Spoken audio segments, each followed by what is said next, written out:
Okay, everybody, welcome. I don't know if you can hear me. This is a new room for us. But I'd like to call the meeting to order today at 5:32 p.m.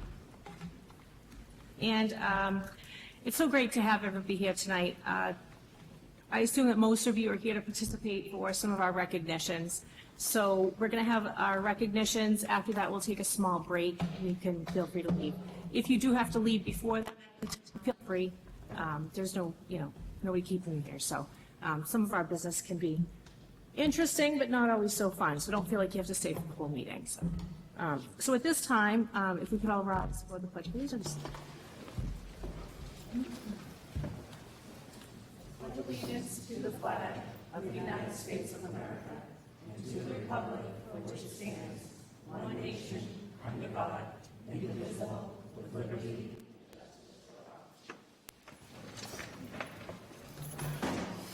Okay.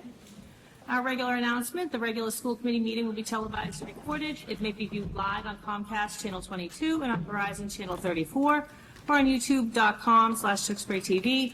Under the open meeting law, public is permitted to make a video or audio recording of an open session at a public meeting. At this time, I'm asking if anybody is recording tonight's meeting to identify yourselves. Okay, seeing nobody. We now move on to our recognitions. We start with our, we have a Ginsburg Award. It's the Ginsburg Family Award for Outstanding Partnership with the Tewksbury Public Schools. This was an award that was established in 2013. The Ginsburg family has recognized groups and individuals that have had a significant impact on the Tewksbury Public Schools in the area of physical, monetary, tangible contributions, or volunteering for the benefit of an individual school or for the district overall. On behalf of the Tewksbury School Committee, it's our privilege and honor to recognize the community members who have greatly contributed to our schools. And we welcome with us tonight the Ginsburg family, and we'd like to thank you for your support of the Tewksbury Public Schools.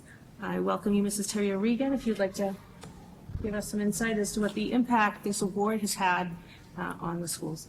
Sure. Well, I think all of us that have been around a while know that the Ginsburg family has truly served as role models, not only as community members who have sent their children through our schools, but as a local community business who has supported our efforts at the Tewksbury Public Schools. So we're forever grateful for what you're doing and continue to do, and by prioritizing other businesses or organizations doing the same. And with that, I welcome Mark and Lisa. I see Molly, I think, and Matt and family. When we start introducing the recipient of the Ginsburg Family Award, we're going to have you come on up to the podium as well, okay? So without any further ado, this year's recipient of the Ginsburg Family Award is Wicked Cheesy. The Schofield family, Brian and Stephanie Schofield, are the owners of the Wicked Cheesy restaurant. We thank you for doing the same by serving in the role that the Ginsburgs have showed us. So Brian and Stephanie, you have been nominated by 3 people, Principal Andrew Long, Athletic Director Ron Druin, and Parent Volunteer Kimberly Nadeau. So I'm going to read you some of the quotes. The nomination applications for the service that you've given at Tewksbury Public Schools were long. I'm going to pull out some of the most salient quotes as to why you were chosen. Principal Andy Long, an athletic director, noted that you support high school administration to provide food for team events, luncheons to celebrate state championships. You host many dine-out nights for many clubs, activities, and athletic teams to raise money for the students throughout the year. You have been a community partner for well over a decade, and even providing internships for some of our students to acquire the vocational skills necessary in working in the world. Kimberly Nadeau says that year over year, Wicked Cheesy has been the most consistent supporter of countless groups with the district and the community as a whole. They jump in and help upon any requests from school groups. The generosity is amazing, and they've made a significant difference in the amount of funds we're able to raise to host enriching experiences back to our students. So as a superintendent, on behalf of all of our students and staff, thank you, Brian and Stephanie. Now, again, I'd like to welcome the Ginsburg family up and our Schofield family to come on up and receive their award.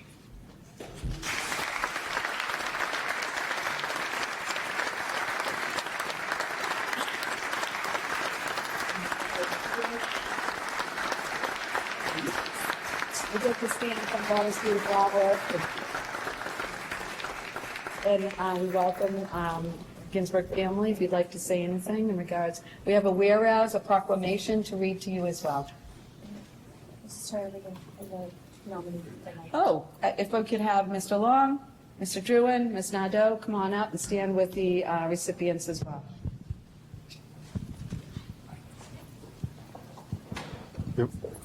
We okay for this recognition? Okay, sure. All right. So whereas Wicked Cheesy Pizza was nominated by TMHS Principal Andy Long and Athletic Director Ron Druin, as well as WinPAC Co-Chair Kimberly Nadeau, and has been selected to receive the 2025 Annual Ginsburg Family Award for their generous support to the Tewksbury Public Schools. The Tewksbury School Committee recognizes the Schofield family.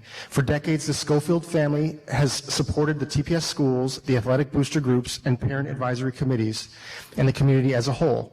They host dine-out nights and provide pizza and food items for luncheons and various concession events at a discounted cost, making a significant difference in the funds raised for our students. In addition, they provide internships for some of our students to acquire the vocational skills necessary in the working world. Now, therefore, be it resolved that the Tewksbury School Committee applauds, honors, and recognizes the commitment, generosity, and tremendous support of Wicked Cheesy and the Schofield family. Congratulations. Thank you very much.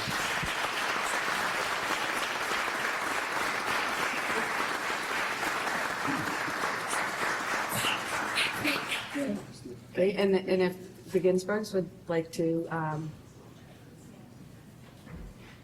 thank you so much. Would you like to say anything, or you're welcome to, not obligated to, certainly.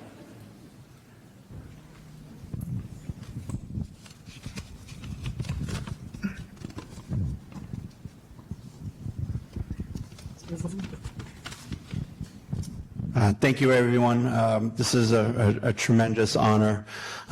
We are truly honored and humbled to be presented with the Ginsburg Family Award. This recognition means the world to us, not just as business owners, but as members of the Tewksbury community. We care deeply about the success and spirit of our schools. When we opened Wicked Cheesy Pizza back in 2006, before we even had children of our own, our mission was clear. We wanted to be more than just a place that made great pizza. We wanted to be a part of something bigger. From day one, we committed ourselves to supporting local youth sports and education. It wasn't just about business. It was about building relationships, showing up, and making a difference. Over the years, we've had the privilege of participating in many wonderful initiatives: elementary school readathons, field day celebrations, countless sports teams parties, school musicals, and events.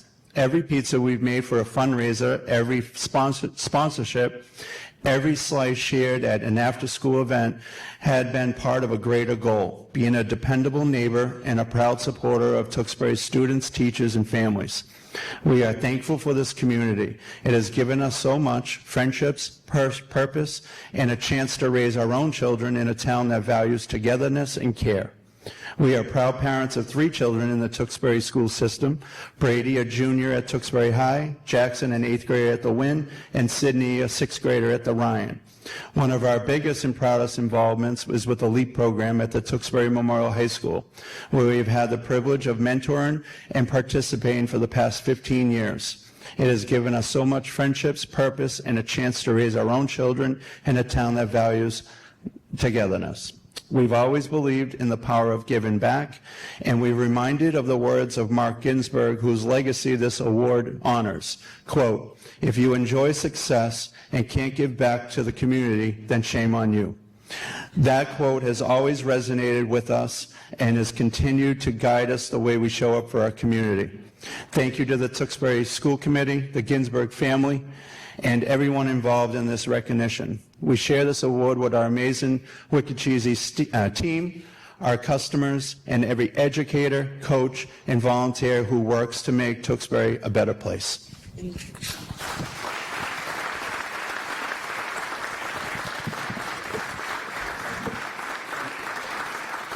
can hold on for 1 minute. Mr. Marshall, are we able to capture a picture of the whole group where they're standing?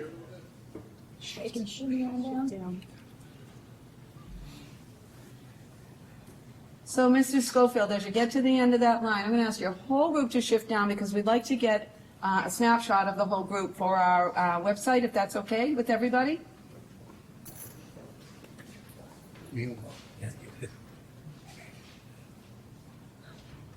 All right. So, Mr. Marshall, let them know if you look over there at our cameraman, which way should they be looking?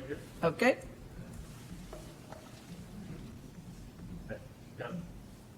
Great. All right, thank you.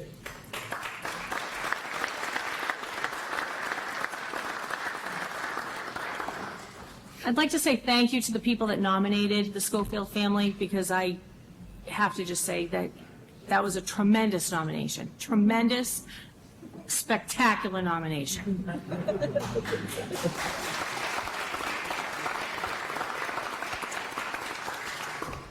Okay, moving on, sorry.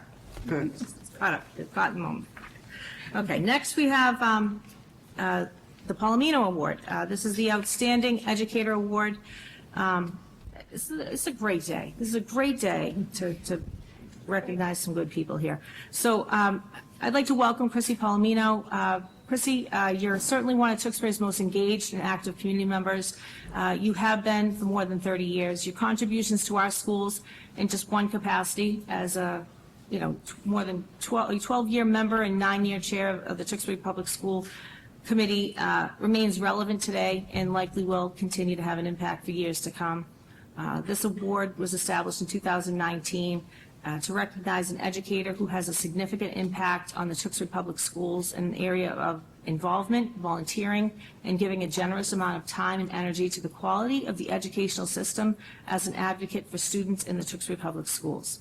So there's a nice selection of criteria, which includes leadership, special action, and inspiration as a role model to peers and students. So I'll hand this over now to Mrs. Terry Regan to share with us some thoughts about this. Yeah, I mean, this is just such an amazing award, and in the spirit truly of why Ms. Palomino wanted this to move forward was really to highlight and shine on some of our most amazing educators who, do just an amazing job every day in the class, but then truly are always looking for ways to give more and what is needed for our students in every way, and think about that in every way and every day, whether it's volunteering or whether it's being part of school improvement plans. So I also truly appreciate Ms. Palomino for extending the volunteerism and the improvements of our school district, just like she did. So we have two recipients receiving this award tonight. First, Ms. Katie Buck, kindergarten teacher at the Heathbrook School, nominated by Susie and Sean Van Seth. So, Katie, I'm going to share some quotes from their nomination for you. To say our daughter has thrived in Ms. Buck's magical kindergarten classroom is an understatement. Ms. Buck's student support is world class. I could write paragraphs about how she has supported our daughter, but I know with full confidence she has given that same support to every other student in her classroom. Ms. Buck serves on the Heathbrook School Site Council, as I also do as a parent volunteer liaison. I'm sure there are so many other responsibilities she's involved in beyond this that she does simply because she enjoys pouring into children of the Tewksbury school community. Ms. Buck has a strong volunteer spirit, as she always reaches out to parents to share opportunities for us to volunteer within the classroom and Heathbrook community as well. Most of all, when we are, and this is truly touching, and I hope we can print this for you. Most of all, when we ask our daughter what the best part of the day was each night as we eat dinner and decompress from the busy weekday, she regularly answers, seeing Miss Buck. Not gym class, not painting and art, and sorry all of our artists, not playing with her Legos and Steam, not running wild at recess or even Pizza Friday. Her answer is always, capital always, centers around Miss Buck. Katie, I saw that amazing spirit in you the very first time we met. Do you remember the first time we met? We were on the kindergarten bus, the orientation for kindergartners on the bus. You had such a command and love and spirit for working with every student. I thought, how did I not know this teacher? She must be truly a veteran that I've never met. To find out you were one of our kindergarten aides at the time. Your spirit and ability to just work with students is outstanding. So I thank you for your dedication to each and every little life you touch, and also for your commitment to school improvement at the Heathbrook. So at this time, I'd like to invite you up to the podium with the Van Seth family, as well as with Ms. Palomino, to recognize you. And there's a proclamation of recognition to read for you as well.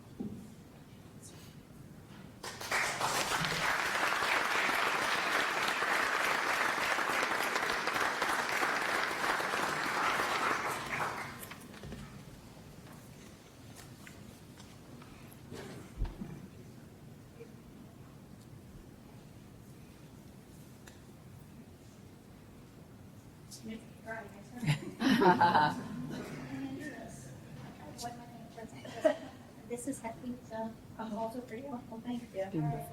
So whereas Katie Buck, kindergarten teacher at the Heathbrook School, was nominated by Heathbrook parents Susie and Sean Van Seth, and has been selected to receive the 2025 annual Chrissy Palomino Outstanding Educator Award, and exemplifies all of the fine qualities that make her an exceptional educator.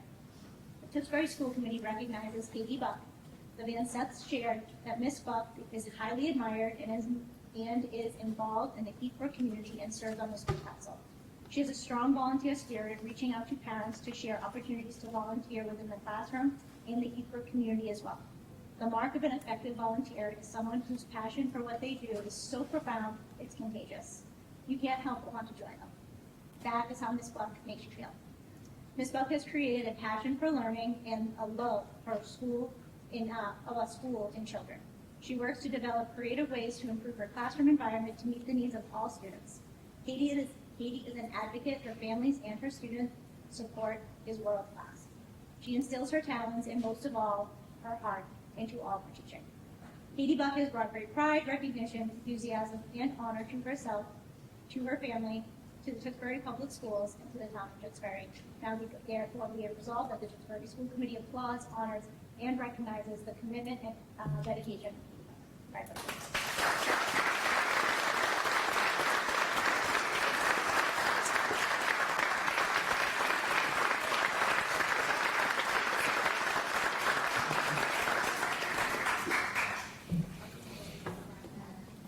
And we'll get a picture as well. All right, Mr. Marshall. Okay. Next. Thank you for being patient. It's an awkward layout we have here, but we're making it work.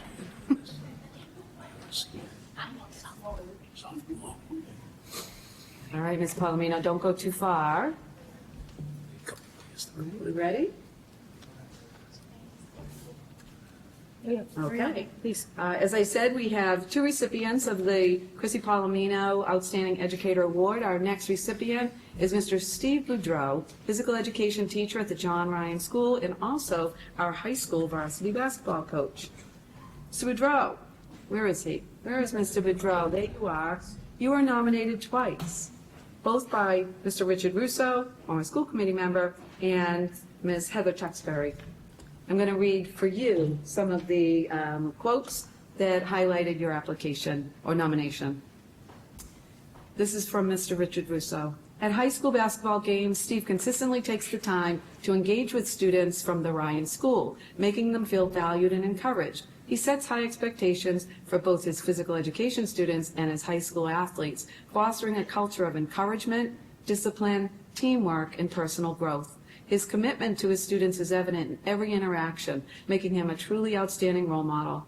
Through countless volunteer hours in board meetings and hands-on involvement with young players, Steve worked to strengthen the foundation of the basketball program, not just for his high school team, but for the entire Tewksbury community.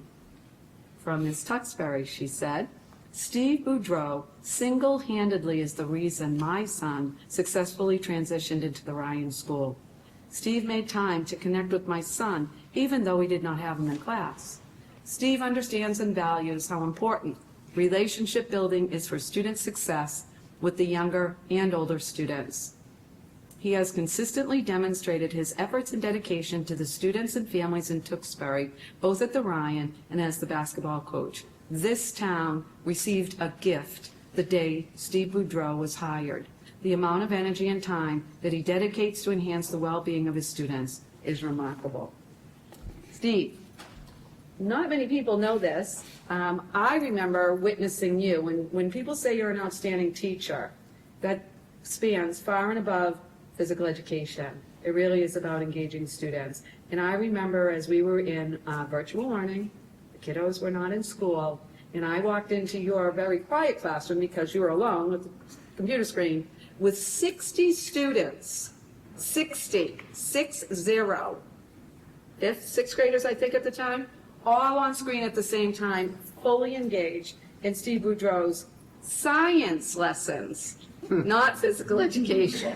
You are a gift, and we're so lucky to have you on our team. So thank you. And I invite Ms. Palomino, our nominators, as well as Mr. Boudreau up to the podium for your proclamation.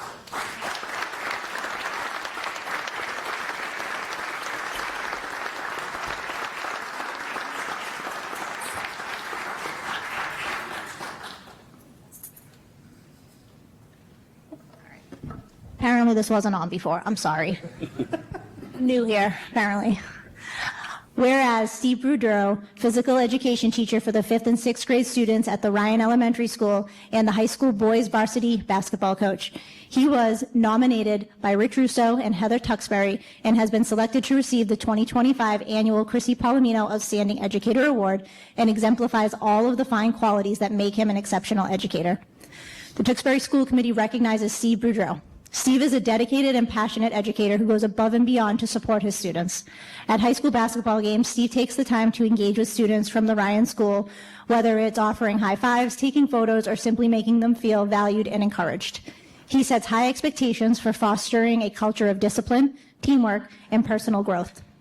Through countless volunteer hours in board meetings and hands-on involvement with young players, Steve worked to strengthen the foundation of the basketball program, not just for our high school team, but for the entire community.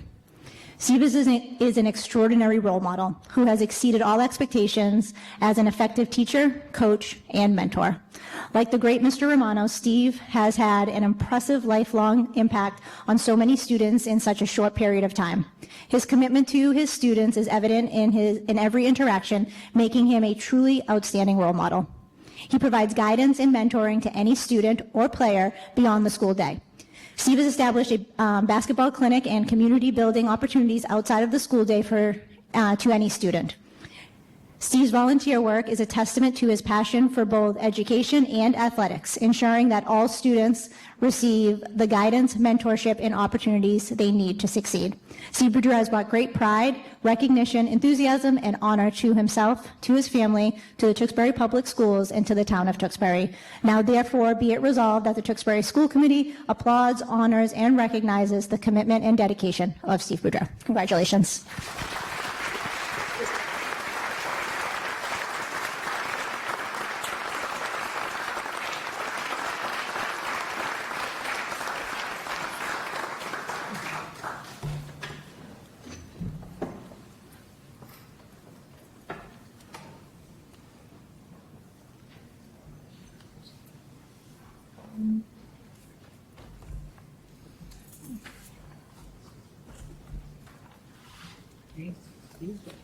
And thank you to anybody and everybody who not made nominations this year. There was some really great nominations. So Ms. Johnson will be sending some messages out tomorrow to anybody who was nominated, because I think we had some really, really great nominations this year. And so I would like to thank Mrs. Palomino and Mr. Ginsburg for, doing some hard work going through those nominations, because tough choices. So thank you very much. Thank you. And now if we could. Yeah, Madam Chair, now it's time to honor and recognize some amazing and bona fide artists in our community, especially in our school community. So I'd like to first begin by reminding, through you, Madam Chair, the committee that we just had our 41st annual art show just a couple of weeks ago, where we saw and heard just amazing works of art through the Fine and Performing Arts Department. They're not here tonight, but amongst our all 6 schools, we had 62 students from all grade levels receive honorable mentions, ribbons for their works of art. With us tonight are the students who received first place ribbons, and best of show awards. I'm going to first talk about our high school first place ribbon artists and invite their teachers up to the podium, please, high school teachers. We have high school art teachers with us, Mr. Moffett, Ms. Sullivan, and Ms. Lapierre. As they assemble, I think it's important to note, and this is very important for all of our artists, budding artists and parents in the room, our Tewksbury Public Schools fine and performing arts teachers are truly, truly the inspiration, mentors, and wind beneath the wings of all of our artists. They nurture and inspire the talents that our students bring to the classroom. So, thank you for doing that. So much appreciated. I mean, these works of art clearly come through the hands and minds of our students, but it's your nurturing that gets them there. So I'd like to invite our 19, if you're all here, first place high school ribbon winners up, and you can stand next to your teachers. So first place, I'm going to read the list of names of all of you as you assemble. So high school first place winners, come on up. Cassie Berry, who received 2 first place ribbons. Hazel Garabedian, Evan Festa, Antonella Machado, Ariana McLean, Aria Milner, Riley Stevenson, Dylan Richard, Madison Shakes, Sophia Zambakis, Sasha Chavez, Joanna Green, Maddox Horgan, Kaylin Mantel, Colby Mangata, Anna Costa, Balin Poirier, Kelsey Ripley, and Sienna Shrimp. All of our students may not be here tonight as they are very busy, whether it's through athletics or their evening commitments. However, we have several of our first place winners here. Congratulations to all of you.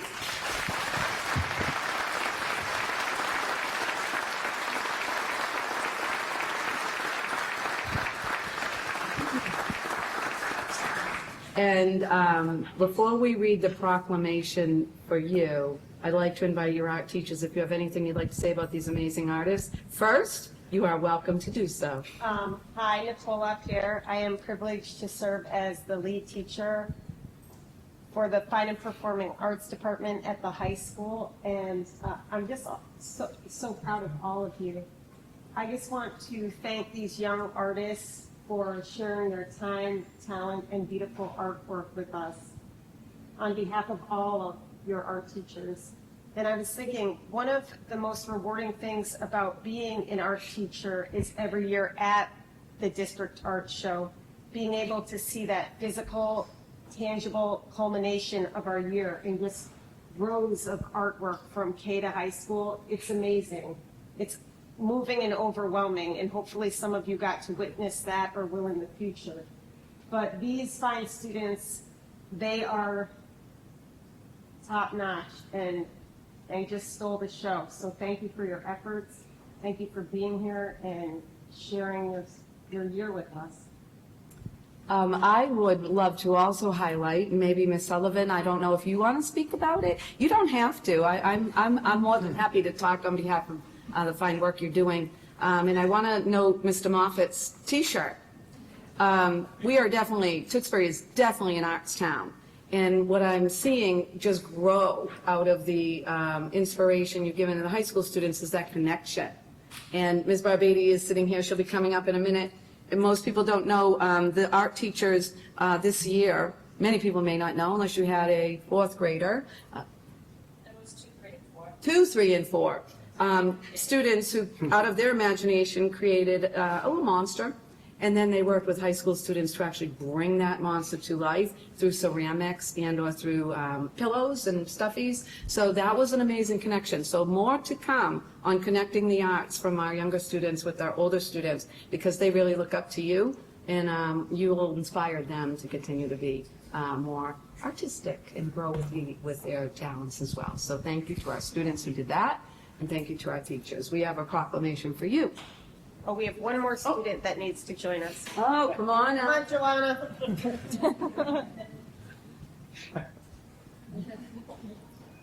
I'm sorry, I couldn't leave you over. No, you made it. Join Worked the, too hard. yeah.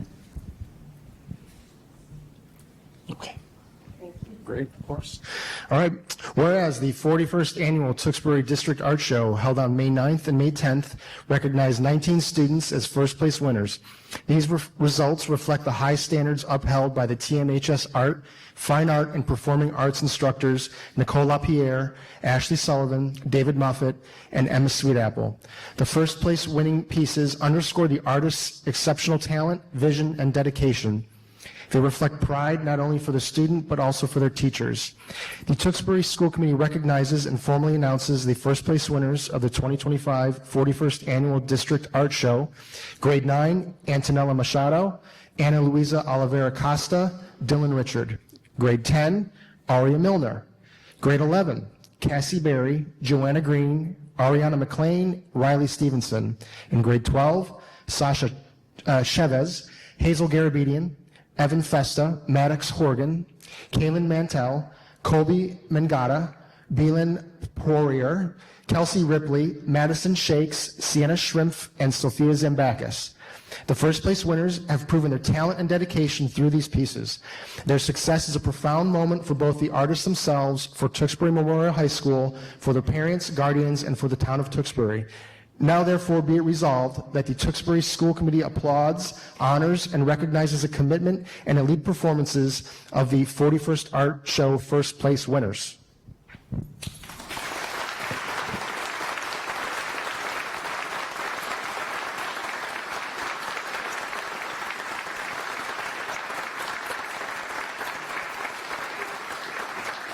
And a picture of all of you with Mr. Marshall as well, so look at him, please.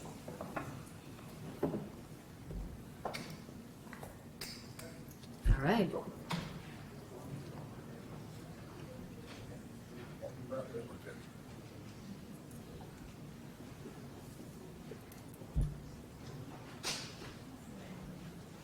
Okay, as our high school students exit, I'd like to now move on to the next section of our recognition tonight, and that will be our 6 Best of Show winning students. What we're going to do is call these students up one at a time with your art teacher, and then we'll I'm going to announce your name with your art teacher. We're going to have you just move down, and then we'll call up the next, and then the next, until we have all of our Best of Show up at the podium, where we'll then read the proclamation for everybody. Okay. Where is Olivia? Olivia Som. Olivia, you won Best of Show for your artwork at the Doing School. I'm going to have you go up to the podium with your art teacher, Ms. Kristen Kasiba. Olivia, can you stand close to your piece of art? It is beautiful. If you were to give that piece of art a name, did you have a name for it? No? You don't have to have a name for it. I don't know if your teacher wants to say anything about that work of art, but it is just simply beautiful. Yeah, I'm happy to. It is a scarecrow painting, so we do this picture in the fall, and young artists like Olivia are introduced to portraiture. So basic shape and space with foreground, middle ground, background. Things in the front are typically bigger. Things in the back are smaller. And Olivia, I'm so proud of her because she cares 1,000% about everything. And she used full rich color. We use mixed media, so there's watercolor and oil pastel to create a resist. Oh. And just really appreciate her and how much she cares about her art. So thank you. Were you surprised to win Best of Show, Olivia? Yeah, I'm not when I saw your picture. Very. She won an honorable mention too. Oh, good for you. Yeah.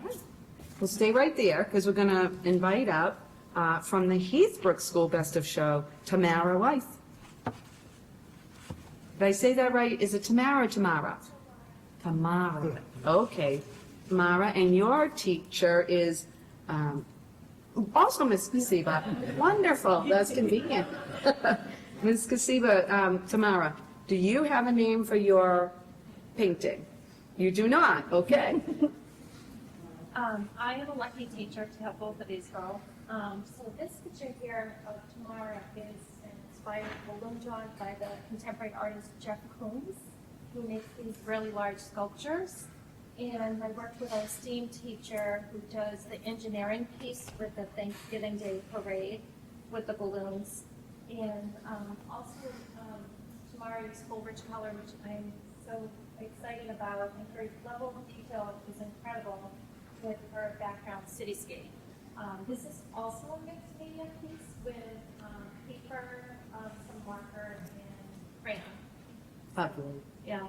Very nice. Maybe you'll name it sometime, Dave. You don't have to.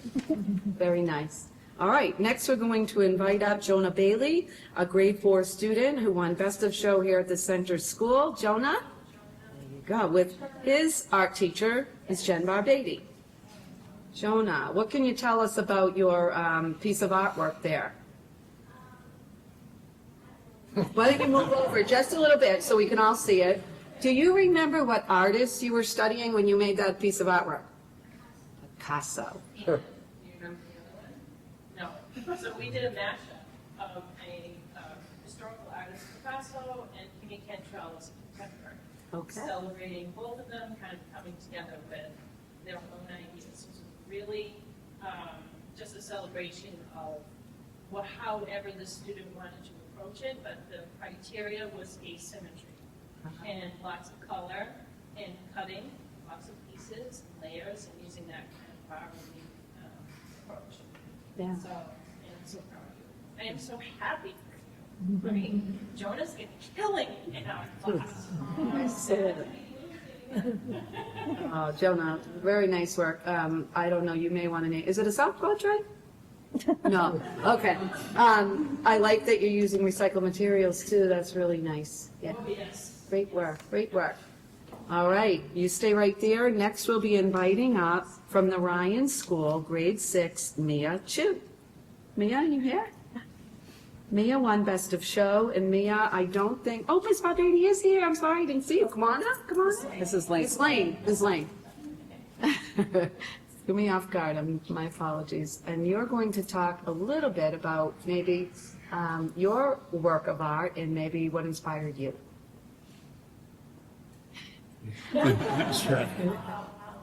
I'll explain it. So every summer, the entire Ryan School reads the same book. And this year, we linked the arts with the literacy, and Mia created a wonderful cover. She has a very certain style, which everybody wants to steal. They're always asking her to draw things. Oh. And the class centers around you, because she really, she's very, people are inspired by her. I'm inspired by her.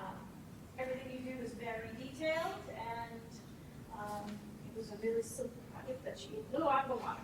She really did, especially the, just all of the way you drew the faces. Very, very impressive. Congratulations. All right, I'm going to have you move over a little. Let's tighten up a little because we're going to get to our next middle school best of show, and that is Mariana Tancredi of grade 7. If you could come up with your art teacher, who's Mr. Eric Donaldson, and maybe you can talk a little bit about what you made. I think I recognize that character. Do you want to hold it so we can all see it? All right. You want to tell us who that is? So I made a character from Inside Out 2, Anxiety Before the Pictures. Oh, perfect. I mean, it's just amazing. Mr. Donaldson, do you want to say anything about your artist? She did a wonderful job. I wish I could have included everybody from her puppet show because they all did incredible puppets together. From yeah, it's been a good work with me. We're just a wonderful group this year. And Mariana was the best. Did you have some fun making that too? Yeah, that's a very fun character. Excellent, congratulations. All right, and I'm going to have you guys move down a little bit because now we will be inviting up our Tewksbury Memorial High School Best of Show winner, Madison Shakes.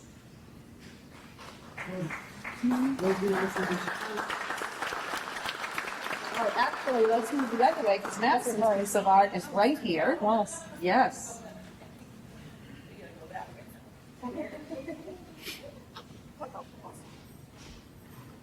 In Madison, I have to say, art is meant to invoke emotion, maybe even questions. Do you have a name for your piece of art? Yeah, I named it Cyrus. I just really like the name. And this like kind of like made me think like of technology, and so like, and I thought Cyrus would be like technology type. Like a talking Yeah, head. so. Wow, it's just outstanding. I got stuck at the art show at this piece for a while. And all of your artwork. I mean, it does, bear repeating that you received several ribbons. So congratulations to you. Well, who was your art teacher in this project? Ms. LaPierre, do you want to say anything about your senior artist? Well, it's funny that what you mentioned, because I was going to say, I try to tell students, if I teach you one thing, let it be that good art invokes emotion. And it might not be an emotion you like, but good art evokes emotion. And what I have been calling this painting is Primal Scream. And if you're alive and you're human, you have felt this at some point. And her ability to capture human emotion in such a powerful way is awesome. And I wish I could take any credit for this. I can't. This girl said, give me canvas. I'm stretching my own canvas. I mean, she just goes. She just ran with it. And her art can fill a room and capture a room, and so can her big smile and spirit. She has been nothing but pure joy. Well, congratulations to all of you.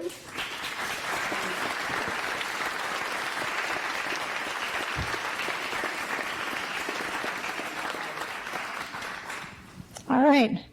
So I have a resolution of recognition for all of you. Whereas the 41st annual Tewksbury District Art Show held on May 9th and May 10th recognized 6 students as the best of show winners.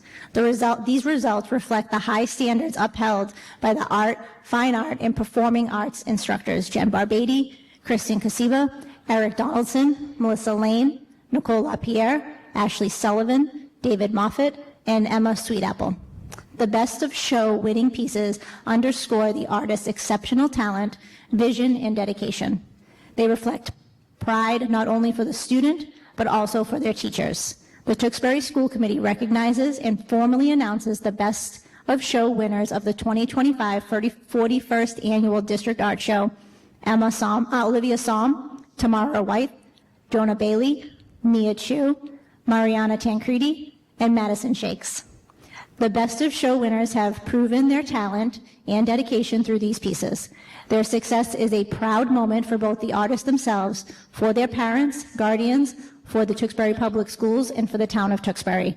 Now, therefore, be it resolved that the Tewksbury School Committee applauds, honors, and recognizes the commitment and elite performances of the 41st Art Show Best of Show winners. Congratulations, everyone.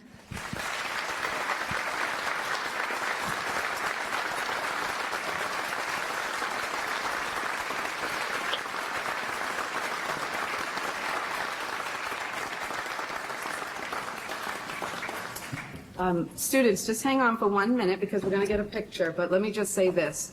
Tonight, you're welcome to take your art home with you or leave it with us, because we're happy to showcase it at central office and make sure to get back to you before the end of the school year, I promise, okay? But I do want to thank our teachers for all that you do with our students, and definitely for our students for making not only our school world, but the world far and beyond just such a more beautiful place. I want you to repeat after me. Ready? Tewksbury is an arts town.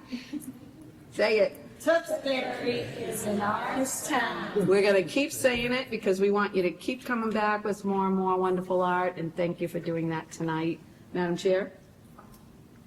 I was going to echo exactly what you were saying about our teaching staff, the fine arts department. This amazing art couldn't be here if all of you weren't so amazing and working so hard with our students. So thank you so much. I think going to the art show highlights that, and I think seeing, from top to bottom, what's going on, seeing the students smiling, so excited to show their families their art is just pretty awesome.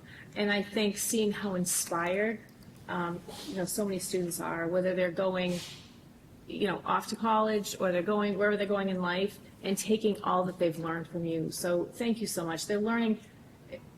Another thing I'd like to mention, I'm going off and off here, but I know what our budget is. I don't know where you're getting the money to do what you're doing. I mean, I know you're stretching so much so thin with the supplies that you're using. You know, thank you for being so frugal, is it figuring it out how to do this, because, man, you're making it happen, and I don't know how you're doing it, but thank you, thank you, thank you. Thank you. So we're going to ask you to go down a little bit further so Mr. Marshall can get a picture with all of you and your teachers. As soon as they're done, yeah. Okay.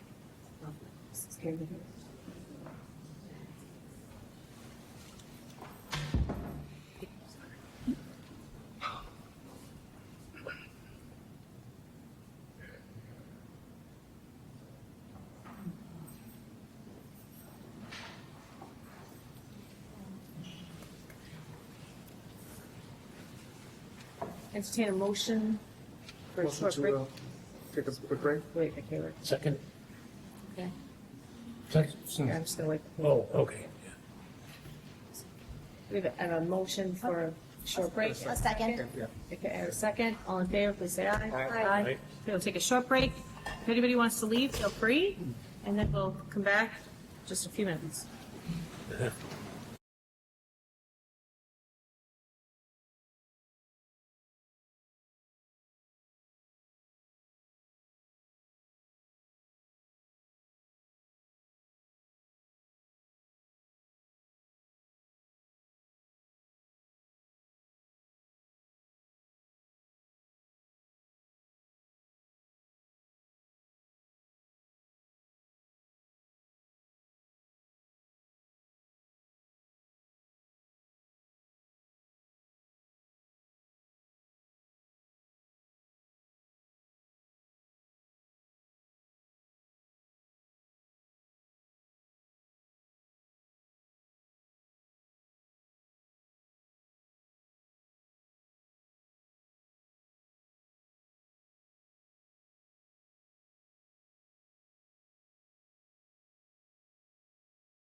It's now 6:27 and we resume our regular meeting. Thank you, if you're following along, for allowing us to take that short break and allow our guests to leave if they needed to and take their artwork. At this time, I will turn the meeting over to our student representative, Maggie Kinnan. Hello, Maggie. Hi. Okay. Good evening, everyone. For tonight's updates, I have the latest on everything at Team HS, from championships, The Little Mermaid, and celebrating our seniors. First up is sports. Esports reigned victorious once again, taking home the Rocket League state championship. The team was composed of 4 seniors, Evan Festa, Michael Wright, Toyka Balone, and Sean Komersky, while being coached by Mr. Arbogast. All spring sports teams are gearing up for their playoff runs. Many of our teams have already punched their ticket into postseason. Leading the pack is softball, currently sitting at the number 4 seed in Division II. Track will be taking on the MVC meet this Saturday, and Division 4 states the following week. Throughout the past couple weeks, all sports teams have been able to hold their senior night ceremonies, celebrating all of the hard work and dedication the seniors have put in throughout the past 4 years. Last but not least, Abby Tower just hit a big milestone in her athletic career, capturing her 100th hit in softball last week. Next up, the latest on Team HS clubs. The Team HS Theater Company would like to say thank you to everyone who attended the shows this year. The Little Mermaid was a huge success, with 2 out of 4 shows sold out, and the other shows having an extremely large turnout. Every performer and crew member came together to create an unforgettable event for the Tewksbury community. Team HS performers are looking forward to another great year of theater next year and hope to see you there. The International Club had a very busy month with 3 very successful events. On the 2nd, they helped during Town Cleanup Day. Then, on the same day, many members helped serve spaghetti supper for seniors at the Senior Center. To round out their month, on Saturday they hosted a car wash, with all funds going to the organization's Doctors Without Borders. Interact Club and She's the First collaborated during the Empowering Girls Conference. 24 female students attended. The conference, hosted by District Attorney Marian Ryan, held over 500 young women for a day of confidence building, self-assertion, goal setting, and building healthy relationships. The conference focused on empowering girls to have a positive impact on both their peers and the community. With the end of the year fast approaching, class councils are squeezing in final fundraisers. Both sophomores and juniors will be hosting car washes in the upcoming weeks, while the freshmen are planning a class trip to Canopy Lake. All 3 councils are also preparing for upcoming elections, where students can run for president, vice president, secretary, treasurer, or class representative. And finally, the miscellaneous news.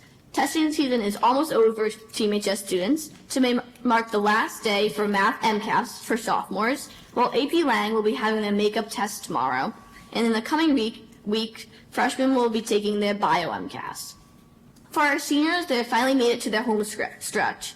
They have their last week of senior projects, with the Senior Expo being held in the gym next Friday, May 30th.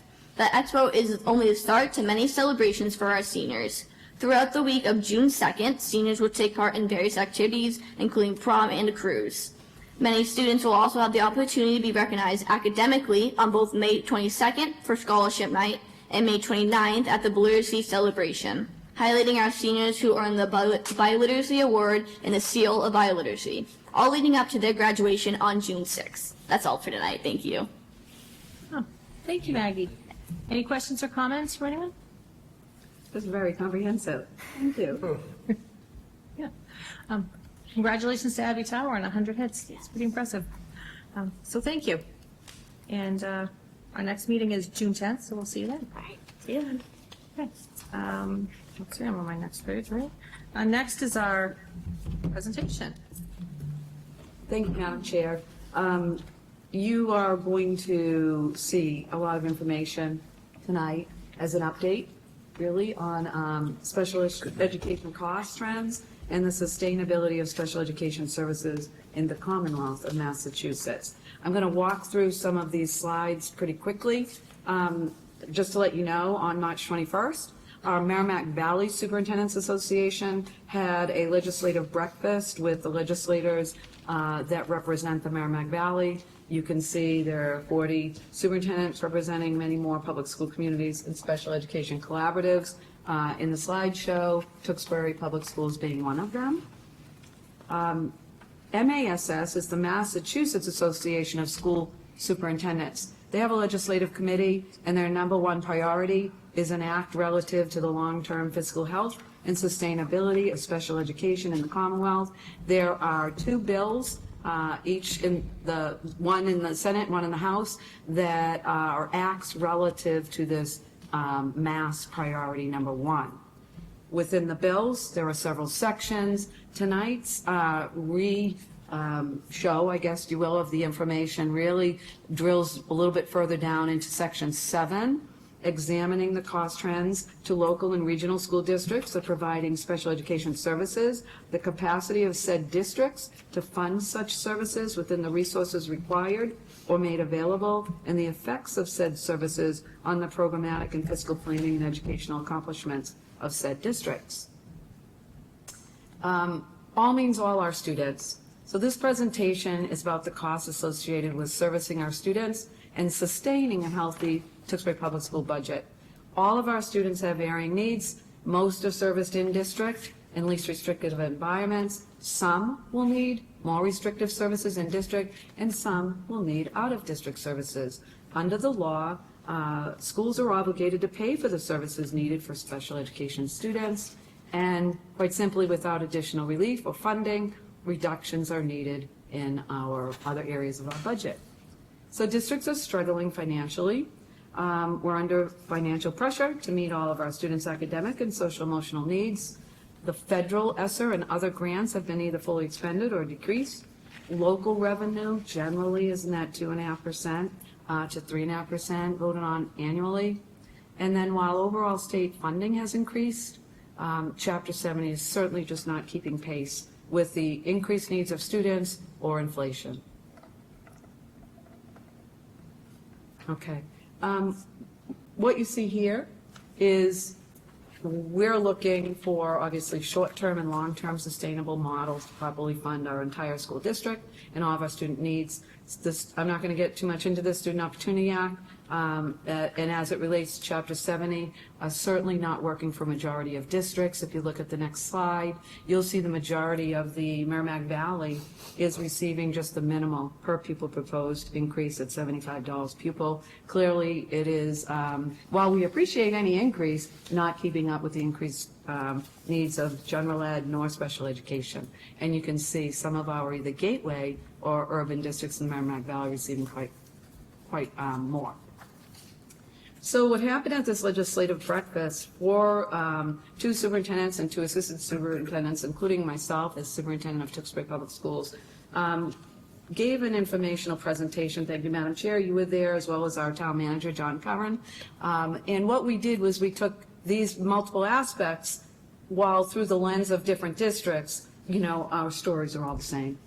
So I'm going to talk first a little bit about the budget drivers of significant concern, and that is our increase in district special education service needs, staffing, training, our out-of-district needs, as well as our state reimbursements and relief, not covering the escalating costs, and then certainly you've heard it over and over for many years now, just transportation increased costs, both general and special education.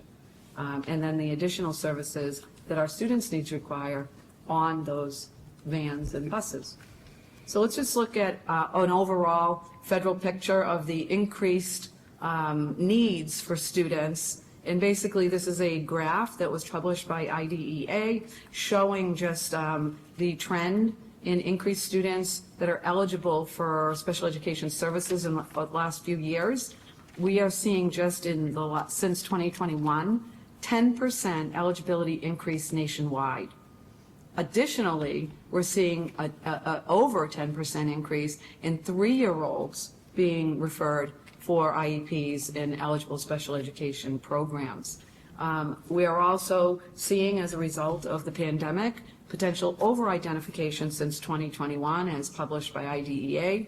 But with the identification, what is most definite in all districts is increased special needs, mental and health trauma-related behaviors, and termed as emotional impairment, as well as a rising rate of students with autism spectrum disorder. Whether in district or out of district, The rise in eligible students and rise in student needs requires us to increase staffing. As I said, that's in-district and out-of-district providers, and obviously causing increased impact on district budgets. So this next slide, I'm just going to share really quickly. Again, we're looking at 4 different districts, but the rate and the trends are all the same. The growing gap in what we need to fund special education is escalating, whether you're a gateway city like Methuen or Woburn, or small suburban towns like Tewksbury or Westford. On the next slide, Dave, why don't you talk a little bit here about our approved budget versus actual expenses? Sure. This shows just a few years' history with our budget shown in blue and what we actually ended up spending in a given year in the orange. And then we try to keep up by increasing the budget for special ed expenses in the upcoming year, but the expenses just seem to keep increasing faster than we can increase the budget to make this work. We've been able to cover a lot of the overages with carryover funds that we have in our circuit breaker fund from year to year, but that resource has been drying up over the past couple of years as we've had to dip into that pretty extensively this year and then fiscal 24. If we go on to the next slide, I want to give you a little example of how, as Dave shared, we budget the next school year from what we needed to actually spend the year before, and we hope that the circuit breaker carryover to some extent will handle unexpected and new costs. But I want to share with you, just in these rising needs we see in students, what those unexpected new tuitions can really look like. So what you're looking at here is just a little sample from Tewksbury. As I said, all 4 districts have the same story. We each took a little piece of this. So Tewksbury shared an example of 3 specific students' unexpected tuitions. I just want to note, these are tuition-only dollar amounts. So in budget FY25, so when we voted on the budget for this school year back in the spring of 2024, one particular student we already knew was out of district. We knew what that tuition would be coming into this school year, about $132,000. That student's needs raised to a level that the out-of-district placement, private placement, changed placement for that student. And you can see that unexpected change went from $132,000 to $455,000 this school year. So that was an increase of $330,000 we didn't see coming, and certainly we're obligated to fund. Student number 2 would be a new placement, and this represents, pretty typical collaborative tuition for a student who goes to our one of the collaborative placements, may need some other services, but that's a typical average cost there. And then student number 3 is a student who moved into the district unexpectedly, maybe over the summer, maybe early in the school year, maybe throughout the school year, and was already had an IEP with a private placement. So those are some average costs, some typical costs that we see, but just those 3 students alone represent about $660,000 in unexpected tuitions, and that's tuition only, that we obviously can't predict and plan for totally in the budget. The reality is, as of March 21st, and keep in mind that IDA slide I shared with you, as of March 21st, this school year, we had 30 unexpected new or changed tuitions. From March 21st till now, after we've certified and voted on our budget, for this school year, we had 3 additional. Those 33 unexpected tuitions is at the cost of about $3.8 million. So as we were working on this school year's budget, this is why we were making shifts in where that spending would come from, and thankfully, based on working with the town, they were able to help fill in that unexpected cost with surplus funds from the town. So I share this with you because it is an increased trend in eligibility and student needs, as well as increased needs. So it really just highlights the unpredictability of district budgets with the rising costs of special education services. We are obligated to fund the needs of all of our students. So regardless of whether it's unexpected or not, we have to pay for those services. But it does really highlight just the volatility of our working budget after it's voted on at town meeting. If we can go to the next slide. Circuit breaker. I'm not going to read all of this to you, but Massachusetts provides communities with additional funding called reimbursement. For the funds that we expend in special education, especially in out-of-district or out-of-district transportation, it is eligible for reimbursement in the next school year, not total reimbursement. First of all, the state sets a threshold, a minimum that you have to spend on that student's service needs before you're eligible for reimbursement. The threshold this school year was $52,400. Next year, it's $53,400 per student. Fully funded circuit breaker, if we could move to the next slide. And Dave is going to share with you this illustration of what circuit breaker could look like if it's fully funded.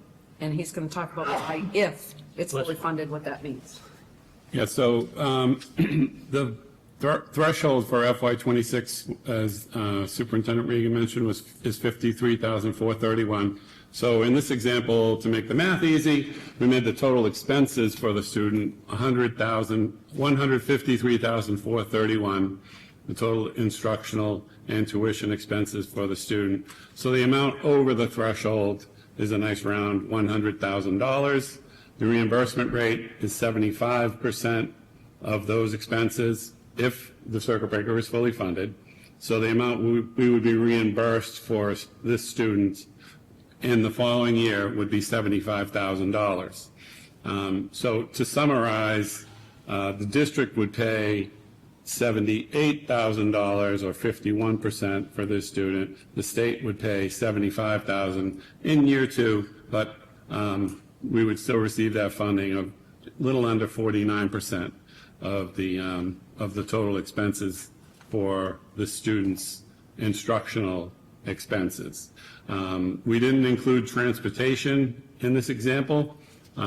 Transportation, per the statute, is supposed to be funded also at 75%.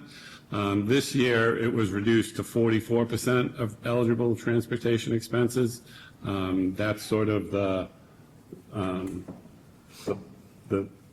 bucket that the state uses to match the budget that they have to spend on circuit breaker. So whatever the line item is for circuit breaker, if all the districts are trying to claim more than that amount, they reduce the transportation reimbursement to equal what's in the state's budget.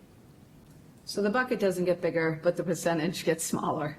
So that in the more needs that students are having, obviously, the more that districts are eligible for more.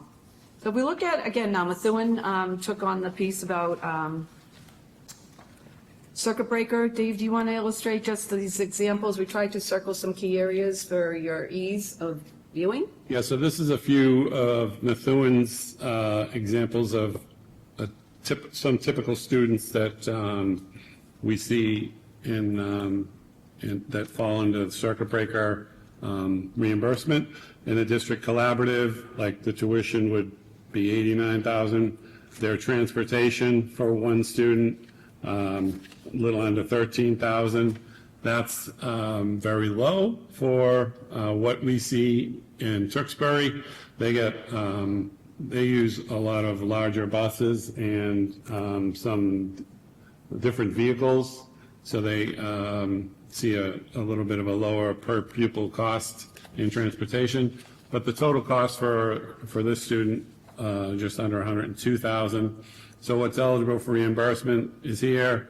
Then 75% of that, or 44% of the transportation number, is $33,000. and the Methuen would have to cover 68 for this student. And then a day school student, this is a private placement, a little more expensive than a collaborative. Same deal on transportation. More supports, things like therapies, other services that the student might receive. So this student got up to $177,000. Again, eligible for reimbursement here. So the eligible for reimbursement piece, the reimbursement was $78,000. The district's covering $98,000 for a student in this type of situation. A residential placement is a lot more expensive. They're being serviced 365 days a year, 24 hours a day. No transportation typically with residential placement, and it's all funded at the 75% for $187,000 that the state will reimburse, and the town pays $114,000. So it works out to, you know, a little, almost a 50-50 split for these typical students. We'll go to the next slide. Oops. Methuen is, this is their circuit breaker breakdown of their special ed budget, with circuit breaker shown in the orange and their LEA budget in blue. You can see their circuit breaker is increasing slightly year over year, but their LEA budget is increasing significantly more. They'll be at 40% of their total budget will be spent on these special ed expenses in FY25. Okay, so again, that's Methuen's piece of the story. While we're all in the same, as I said, the story is the same for all of our districts. Let's talk about another one of those budget drivers, and that's special ed transportation. And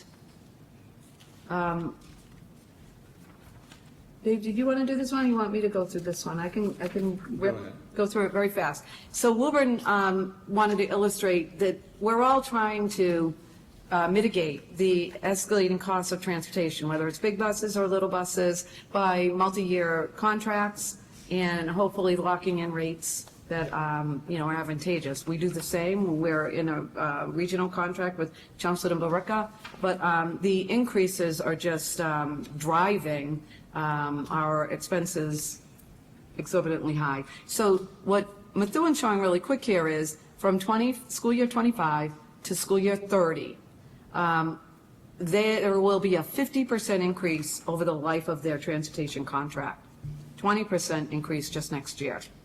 And you can see all of the different daily rates, whether it's a van or a wheelchair van or a monitor. So those daily rates increase each year. You can see the dark green bar increasing and all the different colors increasing over the years. What does that look like when put to tuition versus transportation? So if we go to the next slide, what Woburn is showing here is some examples of transportation versus tuition. So for example, they have a consortium student with a daily tuition of $670. That's a tuition for 180 days at $121,000 rounded. Daily costs to transport, $600 a day. That is $108,000 for the school year, with the additional $133 a day for the monitor, which is $24,000. If you look at the cost of just the ride and the monitor, now that exceeds the tuition. We're looking at $130,000 for transportation versus $121,000 for tuition. And keeping in mind the transportation reimbursement, if all eligible, is only 44%. So if we look at, for example, a higher tuition private school, the tuition is higher. We're looking at Perkins, for example. Then we're looking at the daily rate for transportation. The student also needs a monitor, and we're seeing, close to a $86,000 transportation bill on top of the $200,000 tuition. So, again, these students need these services, and that's not what we're talking about here. We're talking about the escalating costs that we have little to no control over that is impacting our district budgets. And then you can see the other example given for another private school. I want to show you, though, all 4 districts, if we could go to the next slide, are seeing the same story. This isn't just a Tewksbury issue or a Woburn issue. If you look just at Tewksbury's, Dave, if you want to just talk a minute about Tewksbury's bar chart, well, lower, important to note. Yeah, this is spending on special ed transportation in Tewksbury. It's been since FY22 to FY24, about a 50% increase in our spending over that 3-year period. This year, we're projected to be about 2.5 million, maybe a little more than that. So the growth continues. I mean, we're in this year, so we're not sure the exact number, but what we have projected to spend will be about 2.5 million. So again, another about a 10% more increase over what we spent in FY24. And we can go to the next slide because this line graph, I think, is a really important one to note when it comes to Woburn's story, but we're all sharing the same story, unfortunately. So this is their total cost of transportation, shown in the blue, what's eligible for circuit breaker reimbursement, and then what the actual circuit breaker reimbursement was for Woburn over these 3 years. You can see the gap increasing, and the circuit breaker reimbursement actually decreased from school year 23 into school year 24. You go to the next slide.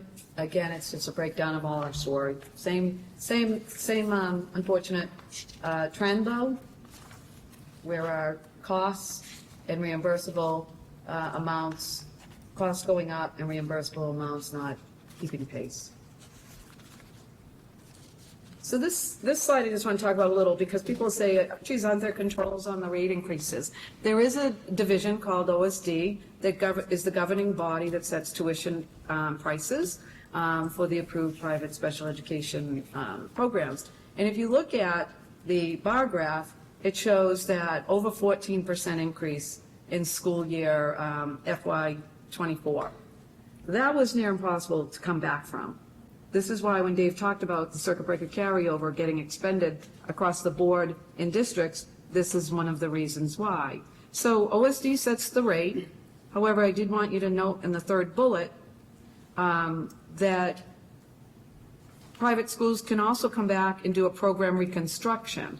Those factors that influence rate increases, like, the service providers and all of the other things, contract negotiations, all of those things in a private school, they can come back and come back with additional increase rates called program reconstruction.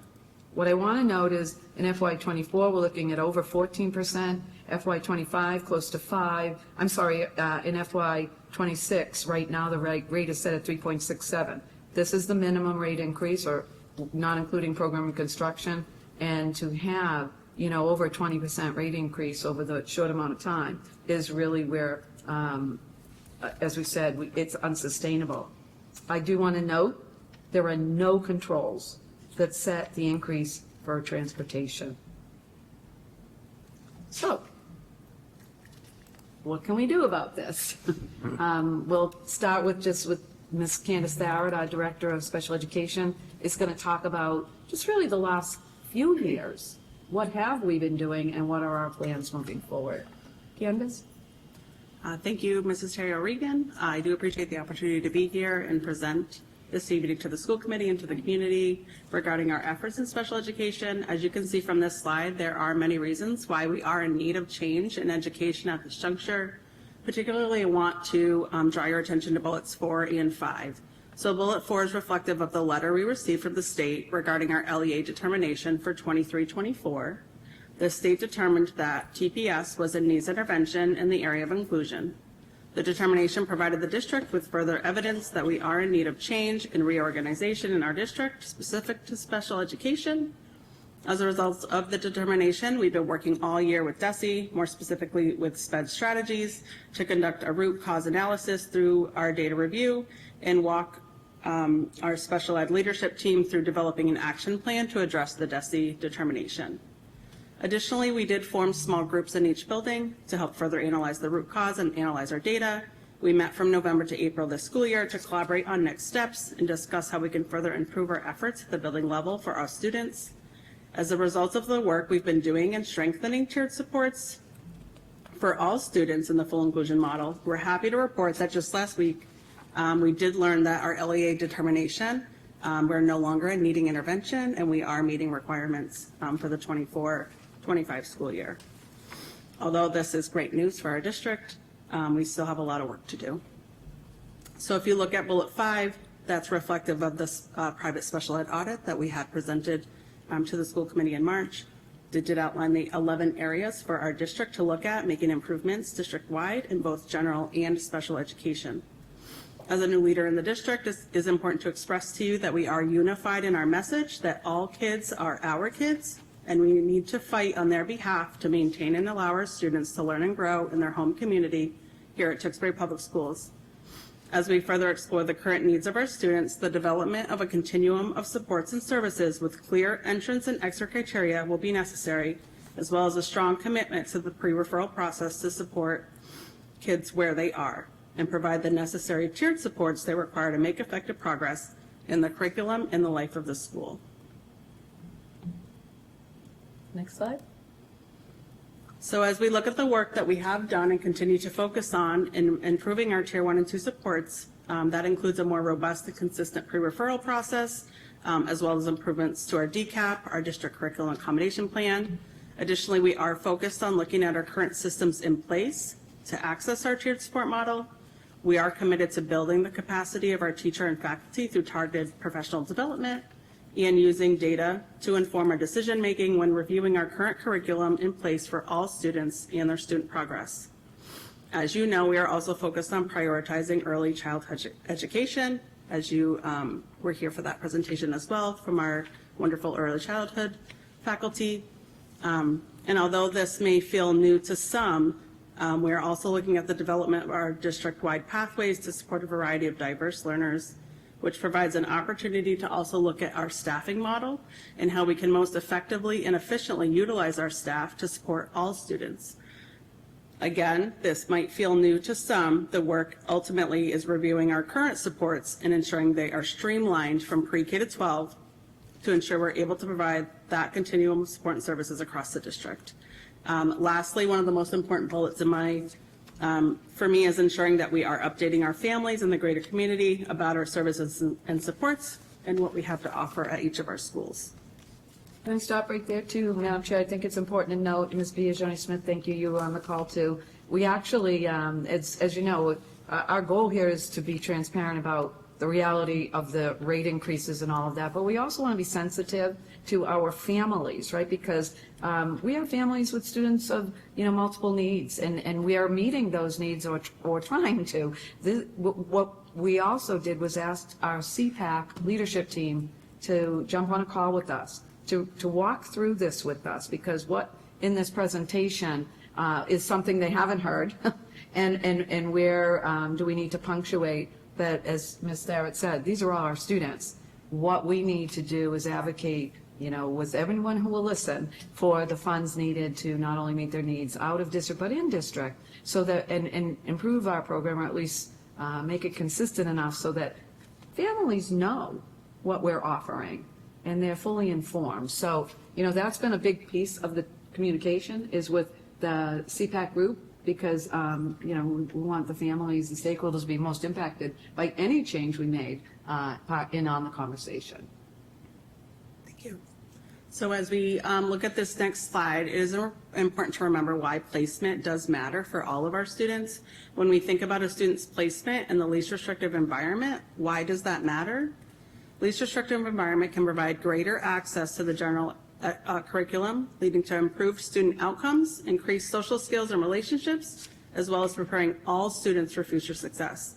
As we preview the potential pathways we've envisioned for our students, please keep inclusion in mind and the many benefits it can offer to all students. When we say all students too, I think that's important to note. We highlighted this. This is not just an approach that's better for our students of special needs. This is an approach that's best for all students as they interact and integrate with their peers of multiple abilities. And it's good for everybody. And it's good for our community if we can strengthen the least restrictive environment philosophy.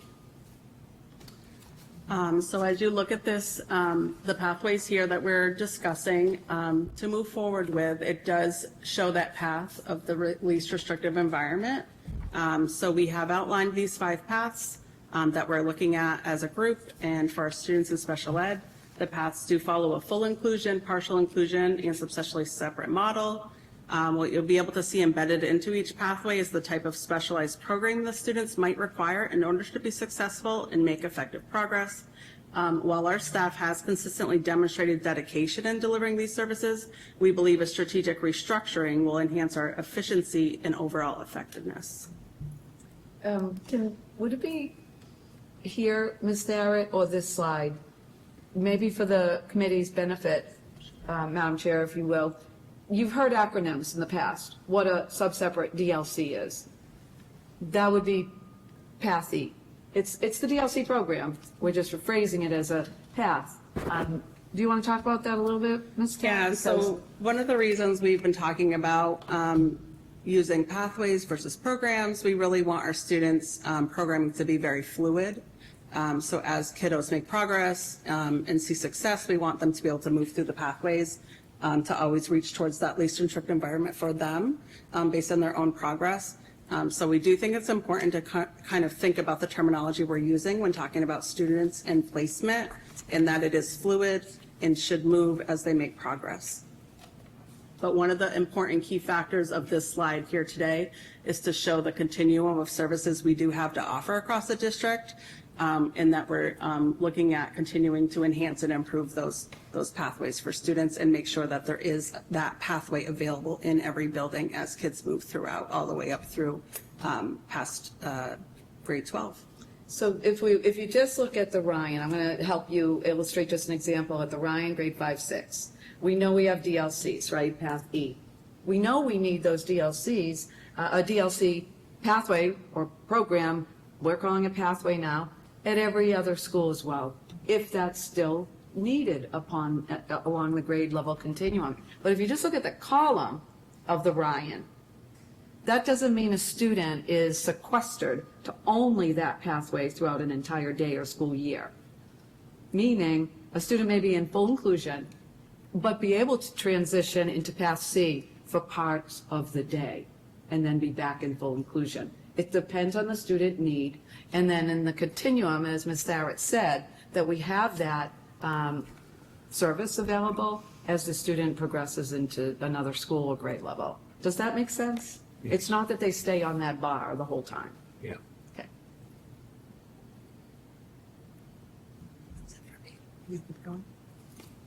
Go to the next. Okay. So obviously, we've given you a lot of information to digest, and I know Jamie's really quick with looking at the numbers. You know, and the reason there's a little bit of a purpose to the change in color. The green slides are Tewksbury, you know, what we've been doing and are planning to do. The other slides from the MVSA is information that we share with our legislators. And, you know, in summary, I think it's important to go back to that statement. All of our students need to be considered as general ed students. They are, and some need special education or other types of support. So the presentation here was really to illustrate the unsustainable costs that all districts associated with servicing our students, that all districts are facing in maintaining our own local budget. So moving forward, we know we need to, and I hope you do too, advocate for more funding statewide. Those, you know, our legislators need to know we're supporting those bills, which hope to, you know, make the bucket bigger, make the reimbursable rate higher, and make the threshold lower, in a nutshell. right? And as Ms. Tharad, nicely explained, just reorganize, expand, and align our in-district pathways so that those programs are available at all schools. It's going to take more than 1 year to do that, but we're poised to start doing that next year. And focus on improved instructional supports for students. That's one of our major goals, and that's in improved teaching resources, our SST process, professional development for our staff, and then clearly communicate and continue to plan with all stakeholders.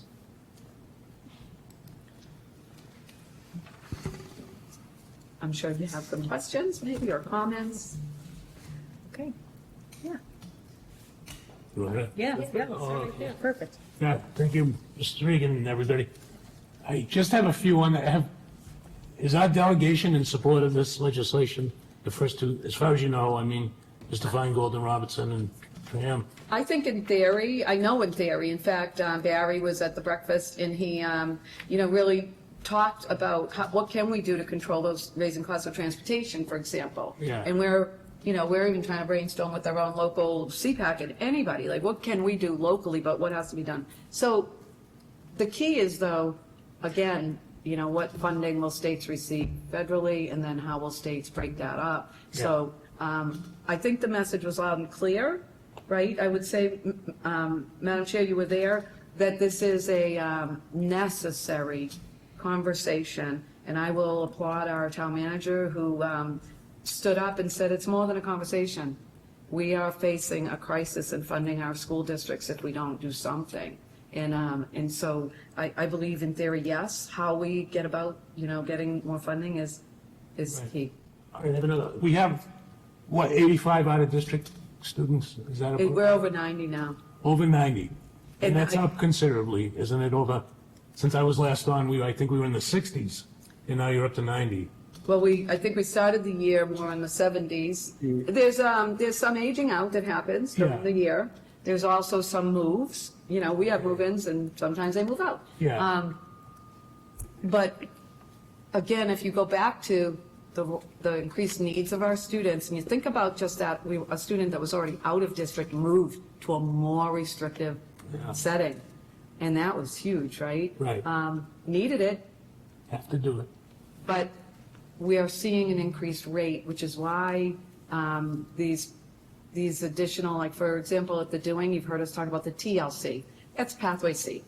Yeah. We have that at the Dewing, and we're trying to reflect that programming now, a pathway, at all of our schools, because we know younger, the more service delivery we can do youngest, with our youngest students, we can keep them, which Yeah. is our ultimate goal.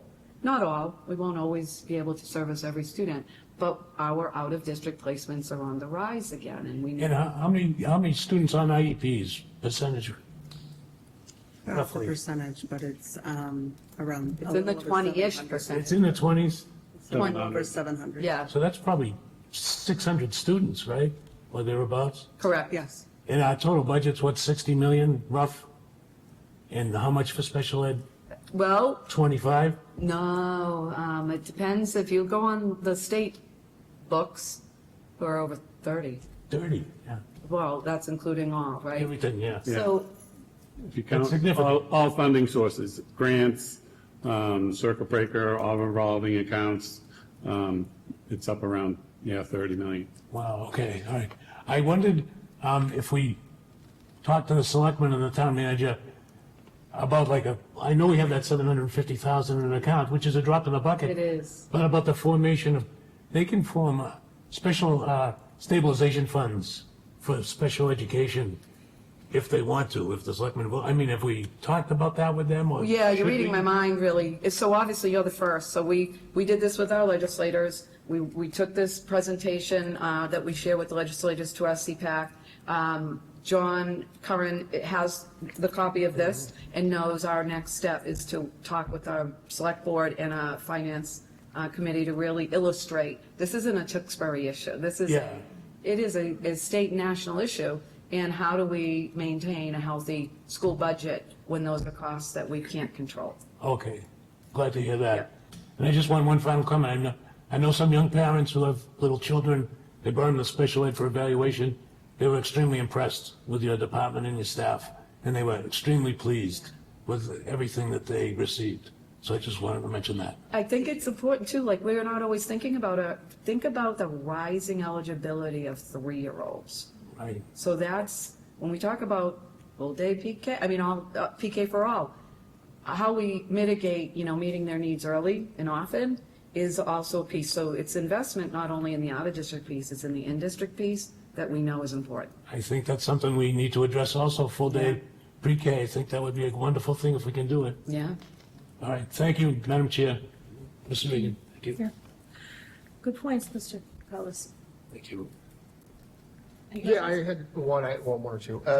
So you may have just touched on it. The one student who went from services down here to like triple. Sure. Well, private placement to a residential placement. Okay, so the change was where they were where they were living. So now we're paying for the.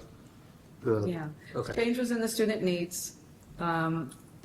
Had, by the, obviously the judgment of the placement the student was in were greater than they could handle. Mm-hmm. And so then the change in placement was into a more restrictive, is what we would call that placement. Okay, and I mean without obviously saying names, I'm not looking for names. Right. Do we have a lot of students that could happen to? Like. I mean, I think another. What if 6 or 7 or 10 all of a sudden? I mean, like, could that happen? It's very complicated because there are also a lot of agencies involved in services for students. So it isn't always the district that's making a recommendation as well. It could be an outside agency making a recommendation. DCF, get involved, decisions are made. AMH. Yep. MPH. Yep. Okay. Yeah. You nailed it. I mean, it's the word of the evening would be unsustainable. I think so. Yeah, I'm all set. Thank you. Thank you. Can you share a little bit about how a transition to this new pathways approach would look for families or students that are used to what they're doing now, but will see something maybe a little different? Yeah, so I think something to remember is that we have all of this already in district. It's just about the way we're creating our program descriptions and looking at our entrance and extra criteria. So we already do have it, but through our own process and systems we have in place in public school, through SST, through the IEP, that's how those decisions would be made for students. So almost seamless for students? It should feel seamless, yes. Right. Should. Yeah. That's all I have. I think I've been through questions a couple times, so. Yeah. Yeah, I think for some of us, we actually have been talking about this for a long time. I appreciate you bringing this, though, so that this is kind of information that's out there. Some of my questions, I know that as a special ed department, you guys are doing what you do. This is what you do professionally, and I appreciate kind of hearing it when you're ready to share it, I guess, because I know there's a lot of work that's going on behind it, and I'm really excited to hear that we're kind of out of that needs assessment there. So that's exciting. So I'm gonna take that out of this folder that I've been carrying with me. Yeah, determination, yes. But the transportation piece, I feel like that is something that maybe we could be actionable on. Something that was discussed a little bit at that breakfast was certainly, is there some way to limit the cost? Is there something that maybe at the state level, somebody that could look at that, and it was the comparison was made, almost to utility companies, that somebody had to come along, from a legislative perspective and say, you have to limit, the cost on that. So maybe some conversations there. I know we already are part of this consortium, right, with some of the vans and things like that, but it's really hard to look at the cost per day for a van to go to Chelmsford is matching the cost per day to educate a special education child that we can't educate in district. Right. I mean, it's just not even something we should be tolerating. And who do we go to? How do we how do we get enough people to listen to this that we can make a difference? And now, our legislators are aware of this, but we need the public to understand that, we're in this contract. Luckily, we're not in a contract that is on an escalating scale to where, whether the gas prices change, we're not paying a different rate, and we're kind of locked in. So we're lucky in that aspect. Thank you very much, Dave, for having that forethought as we, got into this contract. But do you have any thoughts? Yeah, we are seeing more smaller companies, mom and pop operations, if you will, open up in the area. So there is more competition when we have, one-off, one student going to a school that we can't really find a share with another town or one of our own students. There are more opportunities to go out and find some competitive bids. And we've had some success with that this year. We got some companies, I got from the Wilmington Transportation Coordinator that we've been using this year, and they've been very responsive, and family's been happy with them. So I think that trend will likely continue. Whether it's enough to, make a dent in the larger picture, but we'll keep pecking away at it as best we can whenever those opportunities present themselves. I think that's the other piece too, is I think if the overarching message is that families are super satisfied, then it wouldn't hurt as much. Yeah. And I don't think that's the truth. Not all. Right. So that's a hard one. I'd like us to keep revisiting this transportation conversation, because that part's hard. The other piece, thank you for reaching out to the CPAC, including, some of their feedback and insight, and for you being involved in that. So they're, a partnership that I think can help strengthen some of our progress in this too. So thank you. And then, I know you're moving forward with staff communication and work with that too. So thank you. Welcome. Anything we can do as a committee to move some of this stuff forward, I'd like to help. So it's a lot. I think telling the story is important, because, it's been really important to me that it's not about, this need in the school district versus that need. It's about all the needs. We can put controls on some of it, not all of it. And I really want to say that loud and clear, that people aren't, that this is, again, not just Tewksbury's story, it's all of our state and nation story on the rising costs, but it is not at fault of children. So we want to be really, really clear that Tewksbury community children, deserve the education that they deserve, and we believe we can strengthen that here, and we need to provide the funding for it when we can. So, but hopefully we can maintain, as I said, a sustainable budget to do that. Right. And I think this is not just necessarily a school issue. I think I'd like to find a way, just as Jamie's saying, that we can somehow message this to our, the other town officials, so that they, are in the loop. I think I was reading in the Globe, there was an article, 50 towns in the state of Massachusetts went for an override this year. Yeah. So, I'd like for us to, carry on as we have and be able to afford, all of these services that we're obligated to provide and what we want and we're choosing to provide. Mm-hmm. And just as Jamie's talking about, we've talked about district-wide preschool, for all. And I think getting students into our schools early would be fantastic. So those are all things that would be great for our district. Great. No further questions.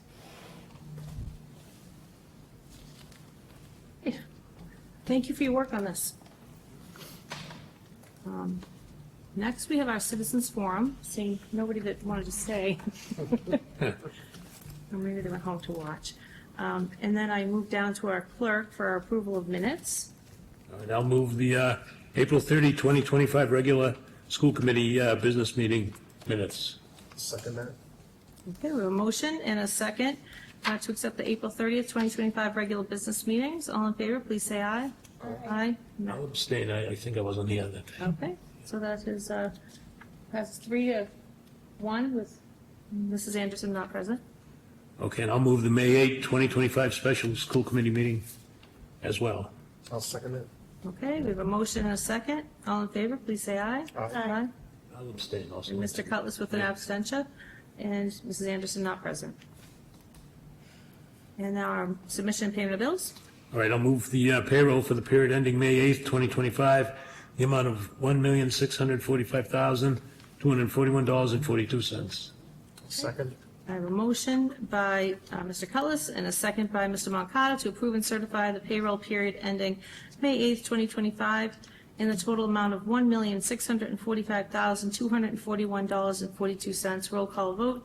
How do you vote, Mr. Cutlass? Aye. Mr. Moncada? Aye. Mrs. B. Johnny Smith? Aye. And I vote aye as well for a unanimous vote. Okay.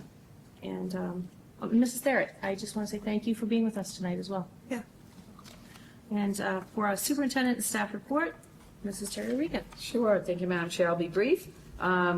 The district has been awarded a work-based learning grant from DESE in the amount of $25,000 to support the continued development and implementation of the My Career and Academic Plan, otherwise known as MyCap, framework across our schools. This grant will be used to strengthen career readiness pathways by integrating MyCap into student planning and advisory structures, enhancing staff training, and expanding access to meaningful work-based learning opportunities for our middle school and high school students. The grant will also support the alignment of MyCap activities with the state's college and career readiness standards for grades 6 through 12. I want to thank Dr. Cindy Bastieri and our Director of Student Family Support, Karen Baker O'Brien, for, as always, securing these grant funds. This is information only and no vote is needed. Last Thursday, Alpha Best hosted a staff informational night to provide information on our new district opportunity for our staff. It's been a while in the making, but we're offering staff daycare for preschool age students. It's a preschool program, if you will, set for TPS and town staff. So we have approximately 20 spots open. The information in your packet showcases the amazing full-day experience students can receive with amazing curriculum and experiences. The full day runs from 6:30 a.m. to 4:30 p.m.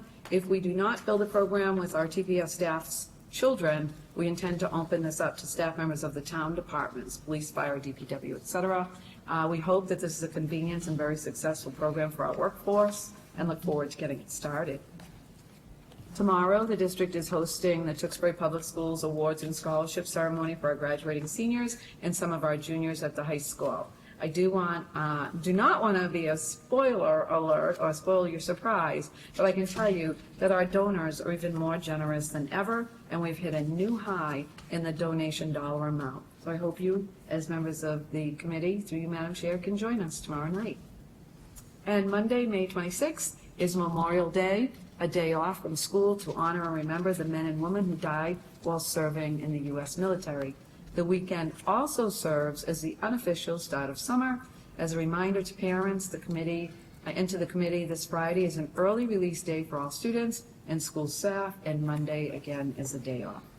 That concludes my updates for this evening. Any questions or comments?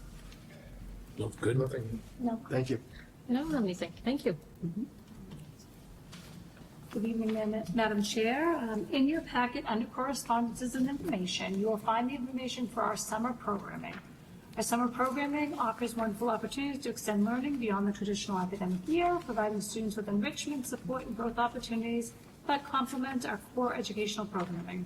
Summer programs specifically target opportunity gaps by providing enrichment to students who might otherwise lack structured learning experiences, helping prevent that summer slide.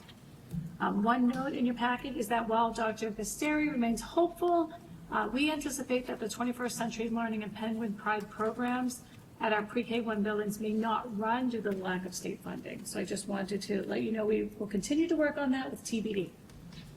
And the only other one additional item I have for my report tonight, which is an update on the student exchange program. We're happy to announce that we have 6 families who have volunteered to host our students for our upcoming exchange program in the fall.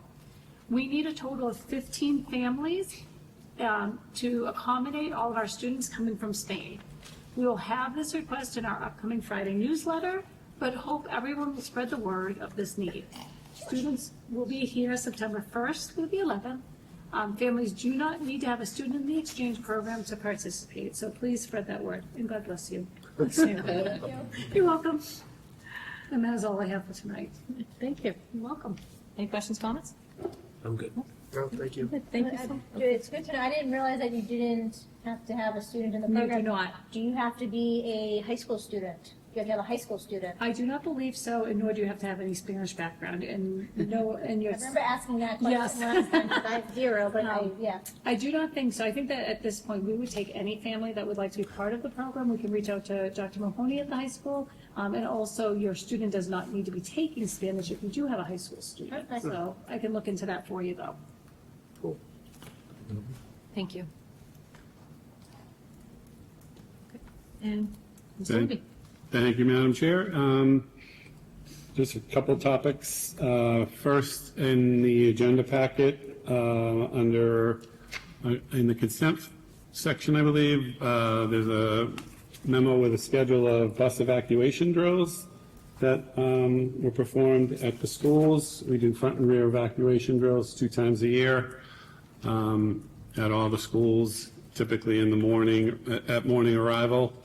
Where students and drivers get to practice what they would do in case of an emergency on the road. We were supposed to do rear door at the Ryan Center tomorrow. The bus company asked if we could pull a little audible and do those both today, given the weather forecast for Thursday, Friday. We checked with the schools and didn't see a problem with trying to pull that off, so we did both front and rear door this morning, so our drills were all completed as we sit tonight. And they also are reviewing our bus safety handbook in class with the students. This time of year, they typically will review safety at the bus stop, where students tend to have a little more energy in the mornings and in the good weather, and try to get them to be safe at the bus stop while waiting for the bus. And secondly, the funding that was approved at town meeting for our technology projects, that's, again, partially funded through the E-rate program. Work has started on those projects, and we've been working with our contractors on ordering parts, specifically the wireless access points. That's the main part of the project, getting those ordered and as soon as possible, so that hopefully we can get as many classrooms upgraded this summer while school is out of session, and have those up and running and our technology improved for students and staff when they come back in the fall. Thank you. That is all I have. Any questions? No. Okay, thank you. All righty, and from correspondence and informational topics, I think we've covered all of this pretty well. No wishes here. Consent agenda, was there anything else in there that we didn't cover? No, I think we're good. Any questions or comments on the consent agenda? My only comment, I think it's pretty impressive that we, as a district, are able to hire new staff into positions, you know, as you are, kind coming in as Master Step 10. I think it's pretty impressive. So I just want to thank you for filling positions with educators that are staying high quality, remaining high standards. So thank you very much. We're here to support that. Thank you. All right. Is there a motion to move the consent agenda? I'll make that motion. I'll second. All in favor, please say aye. Aye. Aye. Aye. That passes unanimous. School committee member reports, starting with Tewksbury CPAC. The CPAC met last week and elected their new officers. They discussed some end-of-year events, some really great inclusion happening between the school PACs through sensory time or quieter spaces, open during the entire event versus having to have students come half hour early and then it's, everything gets spooky crazy. Kind of having some quieter spaces throughout the event that anyone can really take advantage of. So that was a nice thing to hear. They are still looking for some PALs. If people are interested, I believe the center school has 1,000 students and they don't have a PAL from the center school. So if we can put that word out to help try to get some parents who may be interested in liaising with them, that would be great. They were working to plan some end-of-year activities, their final meeting, maybe bringing in some snacks to entice a little bit bigger membership to show up. Working towards planning their CPR course over the summer, where they're going to focus on obviously CPR, but then the use of AED machines, and then on water safety, working with our Tewksbury Police Department to do all of that. They have a caregiver support group meeting on the 27th at 7 p.m., and that is a Zoom meeting. They also talked about a bunch of different topics related to some of the things that we've discussed today, whether it be through ideas on transportation, and I believe that they've been working with the district administration to share some of those ideas that are unique and maybe thinking outside the box a little bit on some of the things that we could use help on. And that's, a testament to the collaboration Candace and Ms. Regan have put forth to work with them on really brainstorming and sitting down and thinking about it. So yeah, great meeting with them, that last meeting, and yeah, looking forward to some new ideas coming out of that group. Great. I'm good. All good. Thank you. Yeah. And then wellness, Mr. Marcotte? There's no updates since last meeting. There was a meeting upcoming in June. Can I have a question on wellness? Are there any possibilities of wellness committee maybe looking at a bullying campaign initiative? I know that you have a wellness fair. I sat on the wellness committee at one point, and it's a lot of people on that. I looked at the list again that is in the side packet there, or the consent agenda. And I think that with a group that large, sometimes it can be difficult to move on important topics. And with bullying being what it is, touches every grade level across the entire district, maybe that's an opportunity to bring something like that up in that space for some other people to come in with some ideas. The wellness fair will be great. It's planned for next year, but I know it takes a long time with that group being as large as it is to, a lot of chefs. Yeah.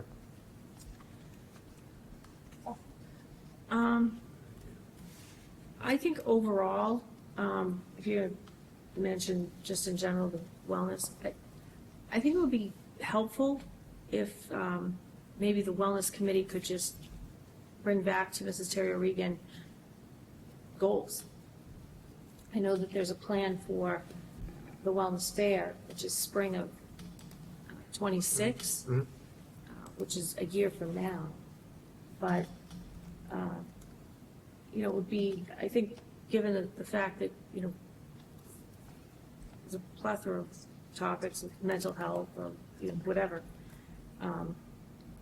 When you look at this list of individuals that are on this committee, there's a lot of doers, a lot of very active people in the community. Whatever the topic is that you choose, Mrs. Terry O'Regan could probably identify a number of things in the district that our priorities that would align with the district goals, that would align with educational directives that, you know, Mrs. Milligan's working on. So any list of goals, actionable items. Yeah, I can take that back. Yeah, I think at one point there were some, because I know that the policy was the one that was on it. I think coming up with some type of calendar was on there at some point, but yeah, that's a good idea. Good point. And yeah, you have a meeting. June, Yep. 12th, 6th. And then I'll just move on to policy. We do not have an upcoming date, but we have a whole bunch of policies to talk about tonight. Tewksbury School Facilities Study Committee, Mrs. Terry Regan, I turn that to you a little bit because I think there was some discussion about the RFP. Yes, I'll be working with the town manager next week. The request for proposals in the study of our school facilities. Okay, so, all right. And then moving on to policy changes, proposals and adoptions. If you wanted to cover that at all, Mr. Mercado? Sure, let's, do we want to, we start with the GVED, is it, Yep, so we have our first is a recommendation to revise policies on informational reading. These are just FYI. Yep. And GBEB, staff conduct. is, there were 3, IHBF? Yep. 2, sorry, IHBF homebound instruction. And yeah, you said IB, or GVEB, staff conduct. Yep. And then, so does anybody have any questions or comments on those 2 policies? No. No? Nope. Okay, so we'll just move off on those, and those will come back next meeting. Maybe a couple second and final. Yep. So it was, the first was ACR, non-discrimination policy, including harassment and retaliation. I'm sorry here, IKF, graduation requirements. Let's go faster. Just those 2. And then JICK. Harassment. Oh, yeah, sorry, it was in red. Yep, JICK, I was looking for black headings. JICK, had harassment of students. So it would be, would you like a motion on those? No, so I usually would just have you open them up, and then I would take on the vote piece. Okay. Yeah. And then is there any questions or comments on all 3 of those? No? Okay. If there's no questions or comments, do you want to vote on all 3 of those as a slate? Yes. Okay. Is there a motion? I'll make it. Go ahead, go for it. No, you make it. I'll make the motion. Okay. Second? I'll second. All right, motion by Mr. Moncada, second by Mr. Cutlass for ACR, IKF, and JICK. All in favor, please say aye. Aye. Aye. Okay, so those pass unanimously. And then we have first and final readings on GBEVA, appropriate language, GBEC, drug-free workplace policy, GBED, tobacco use on school property by staff members prohibited. That was it, right? Okay. Any questions or comments on those? No? Okay, so this is also a vote. Take those as a slate, okay, with the committee? Yep. Okay. So, Is there a motion? yeah, motion to approve those 3. A second. Okay, a motion and a second to approve on first and final reading, approve with no changes, GBEBA, GBEC, and GBED. All in favor, please say aye. Aye, and that passes unanimously. And this is also for a vote. Is it GBEBD, did we? Yeah. Yep. Okay, yep. So first and final on GBEBD, appropriate language. Okay. Any questions or comments? It's a motion to rescind, correct? Yes, that's what you read, yeah. Right, yep, sorry, motion to rescind the policy GBEBD, appropriate language. I'll second. Okay, so a motion and a second for GBEBD, appropriate language, to rescind. All in favor, please say aye. Aye. And that passes unanimously. Okay, old business, user fees, so we'll revisit this. We This came before us 2 meetings ago. Pretty good discussion. Had some guests that were also here present for that. We held a listening session for the community where we invited the superintendent. The business manager was also present. For the record, we had one person attend. That was an open meeting. And we also have been available to the community should anybody have any questions. So I myself have not had, other than me seeking input, haven't really had a lot of people talk with me about this. I will turn this over to. Madam Chair, I'm going to hand the baton off to Mr. Libby. He has a memo here in your packet that will require a vote, but he can summarize what he's included for you. Great. Thank you. And I'm just noticing, we may want to hold off on this. The cover memo only includes the club user fee and not the athletic user fee. I know we had a plan for the athletic user fee and a recommendation in the presentation. I don't know if you need it to be in that memo to vote on it. Just as point of order, Madam Chair, if Mr. Libby amends the memo with the recommended fee, would you entertain the vote on both fees? Amends and adds, I should say, adds the. My opinion is yes, based on the fact that he's already presented it in full in the previous packet. It hasn't changed. Write it on. Correct? Is that, can we clarify it hasn't changed Nothing's from the changed. previous presentations? Yeah. Then, yeah. That's my take on it. Mr. Cutlass, do you have any thoughts differently? I'm not sure now what you're saying. Is this just for next year? Or it's not the tiered increase where you're going to 225, but in the presentation, then you went to like 250 and 300?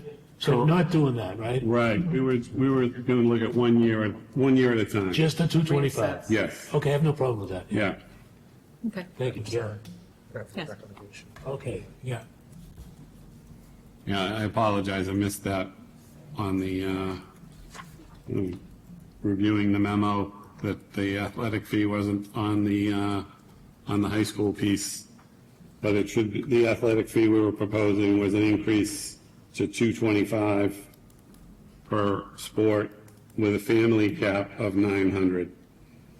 The current is $150 with a family cap of $600, which equates to 4 sports. Currently, it's the same ratio with the $225 for next year. In the packet, we sort of summarized the key points of the presentation from our 2 public previous presentations of this material. The user fees haven't been reviewed for quite some time. Our expenses are increasing related to athletics and activities. Our revenues are declining, unfortunately, and given the school budget, there's really not room to absorb those additional costs in our school budget, and not wishing to cut or eliminate programs, we're looking for places where we can increase revenue. Also note that students who qualify for free and reduced lunch are eligible to receive a fee waiver for our clubs and our athletics, and we did discover that a little over 13% of our athletic registrations in school year 24-25 were waived under that rule.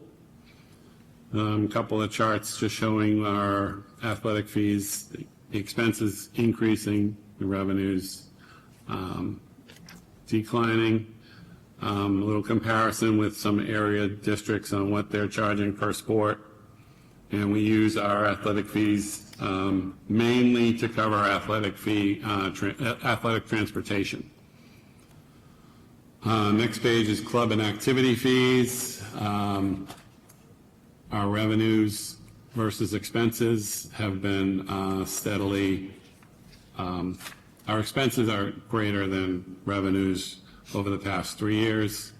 And we did a survey that was taken by the Mass Association of School Business Officials, found that it's about 50-50 of communities that are under $75 or communities that are over $75, which is the fee that we're proposing to go to for our clubs and activities at the high school.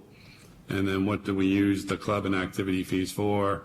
It's kind of a mixed bag of things, depending on what the club and activity fee needs are. Sometimes it's stipends, supplies, materials, insurance or membership dues, and a little bit on transportation. Going forward, we'd like to reassess the fee structure during the school year. To Mr.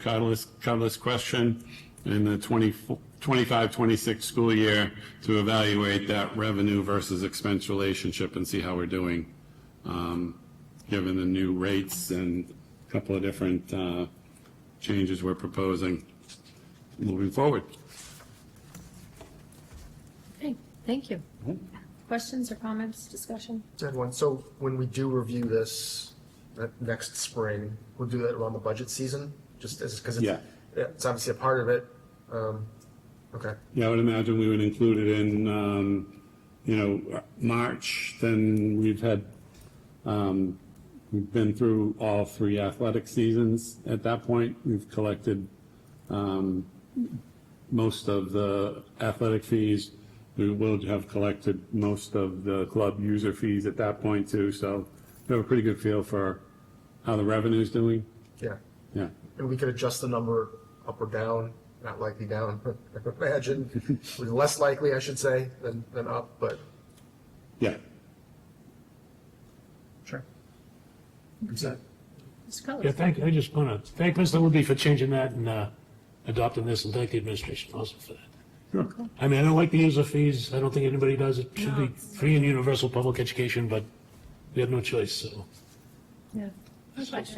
Yeah. Okay. I'd like to make a motion to approve the athletic and club fee structure as presented tonight. I'll second. Friendly amendment, just to say, to include that we will address this every budget I thing. wrote it on the amended, we'll reprint this for you, but we can use this. Yeah. Yeah. And it's, Okay, as long as we, okay, as long as Yeah. it's understood that we would be reviewing it every year. Okay. Yeah. Sure, I'm all set then. Yeah. Yes. Yep. So all in favor, please say aye. Aye. Aye. Well, actually, I think it's a roll call. Yeah, I'm going to take this as a roll call because it's funny. So, Mr. Cutler, how do you vote? Aye. And Mr. Moncada? Aye. Ms. Buchanan-Smith? Aye. And I vote aye as well, so that's a unanimous vote. And I guess in my wrap-up comment, I think as I had to kind of grapple with some of this a little bit, it's pretty sad. I'm personally somebody who was a marching band kid, to see us not have a marching band. So as I see us get to a place where we can't afford most of what we're offering, I look to see how hard it is for us to get a marching band back, and I see how hard some of these advisors have worked to try to get these, students back into a marching band. And they're great teachers, and there's some kids who are really great musicians, and it's just not working. So the idea of some of these programs potentially being cut, and the idea of thinking it might just be short-term, if I look at what's happened to marching band and think that any of these programs that are so successful and so meaningful to these students, that's what could happen to these programs. So if this could save some of those programs, I'm okay with it, for right now. So I hope it's just for right now. Okay, moving on to some out-of-state and overnight field trip requests. This is exciting, Madam Chair. We have some very diligent advisors getting some of our out-of-state and overnight field trip requests to you early. You have 3 such requests in front of you. They will each require a vote, or through you, Madam Chair, if you choose to take them all at once. You have the DECA overnight and out-of-state field trip request for next year. our high school student council overnight field trip requests, and our high school athletics overnight out-of-state field trip requests. Again, these are pertaining to potential out-of-state and overnight field trips in the next school year as well. The advisors have provided you with all of the necessary information, calendars, in alignment with your policy. So I'm just pleased that they're letting you jump on it now, so they can properly plan. Okay. Okay, any questions or comments about any of these particular requests? And if not, are you comfortable taking all three together? Yes. Yep. Sure. Okay, so we have DECA, we have Student Council, and the athletics. Madam Chair, I'd like to make a motion to approve the 3 overnight field trips, DECA, Student Council, and the athletics. Okay, and roll call, Mr. Cutlass, how you vote? Aye. Give a second. Sorry. Oh. Oh, I didn't have a second. I'll second that. Thanks. So You're welcome. we have, Ms. Johnson, we have a motion by Mr. B. Johnny Smith and a second by Mr. Moncada. So, Mr. Cutlass, how do you vote? Aye. Okay, Mr. Moncada? Aye. Mrs. B. Johnny Smith? Aye. And I vote aye as well. So that's a unanimous vote for out-of-state and field trips and overnight field trips and trips for DECA, Student Council, and athletics. Thank you. All right. And new school committee matters of interest. Anyone? No, sir. Busy time of year. All the stuff, it's like too much stuff to even try to Yeah. follow with all the stuff. It is, lots of Good stuff. job on all the stuff. Yeah, right. I would say thanks to all the people volunteering to do things around the district. It is. And in terms of our personal business, these listening sessions that we've been holding, I mentioned it once already, we might need to reevaluate how we're doing them. So maybe if you can get some feedback from people that you know, maybe the district has some ideas, you can give us some feedback offline. You know, we want them to work. We want them to make sense. So let's think about how we're doing this. Yeah, I'd be open to changing times, fluctuating locations and stuff like that to make it easier. Or perhaps when there's something going on, just say a school committee member will be there if you're. Right. I think the high school open house was helpful. That timing worked. So maybe we can sit down and look at next year's calendar and try to align with a few things that maybe pick some stuff that makes sense. Good idea. And the future school committee dates, June 10th is a Tuesday, keep in mind. July 9th, school committee goals workshop and regular meeting. August 13th, we'll have the school committee and administrative workshop and regular meeting. Hopefully we'll be back in LGI1 at some point. Future subcommittee and advisory committee meeting dates. We have the CPAC business meeting, as you mentioned, June 12th. Wellness Advisory Committee on June 6th. Policy will be determined at some point. And Tewksbury School Facility Study Committee at some point once this RFP and all gets going. Future school committee agenda items. Anybody have anything you'd like to add? Not at this time, other than the weather tomorrow may be colder than usual. So I certainly do hope people come prepared in warmer clothing, and yeah, I think we had to reschedule a couple of the events planned for tomorrow outside, but looking at a wet and windy day. Okay. All right. And that's it. Oh, and then we have moved our executive session to the end of the meeting. It's just seemed to make sense where we've had so many recognitions. It's just worked out. So we will actually adjourn our final meeting after executive session, but I would take a motion to adjourn our open meeting into executive session. So moved. For an approval of executive session minutes and collective bargaining pertaining to the TTA bargaining unit, and we will not reconvene in open session after executive session. So we have a motion. Do we have a second? Second. All in favor, please say aye. Aye. Thank you, and it's 7:57.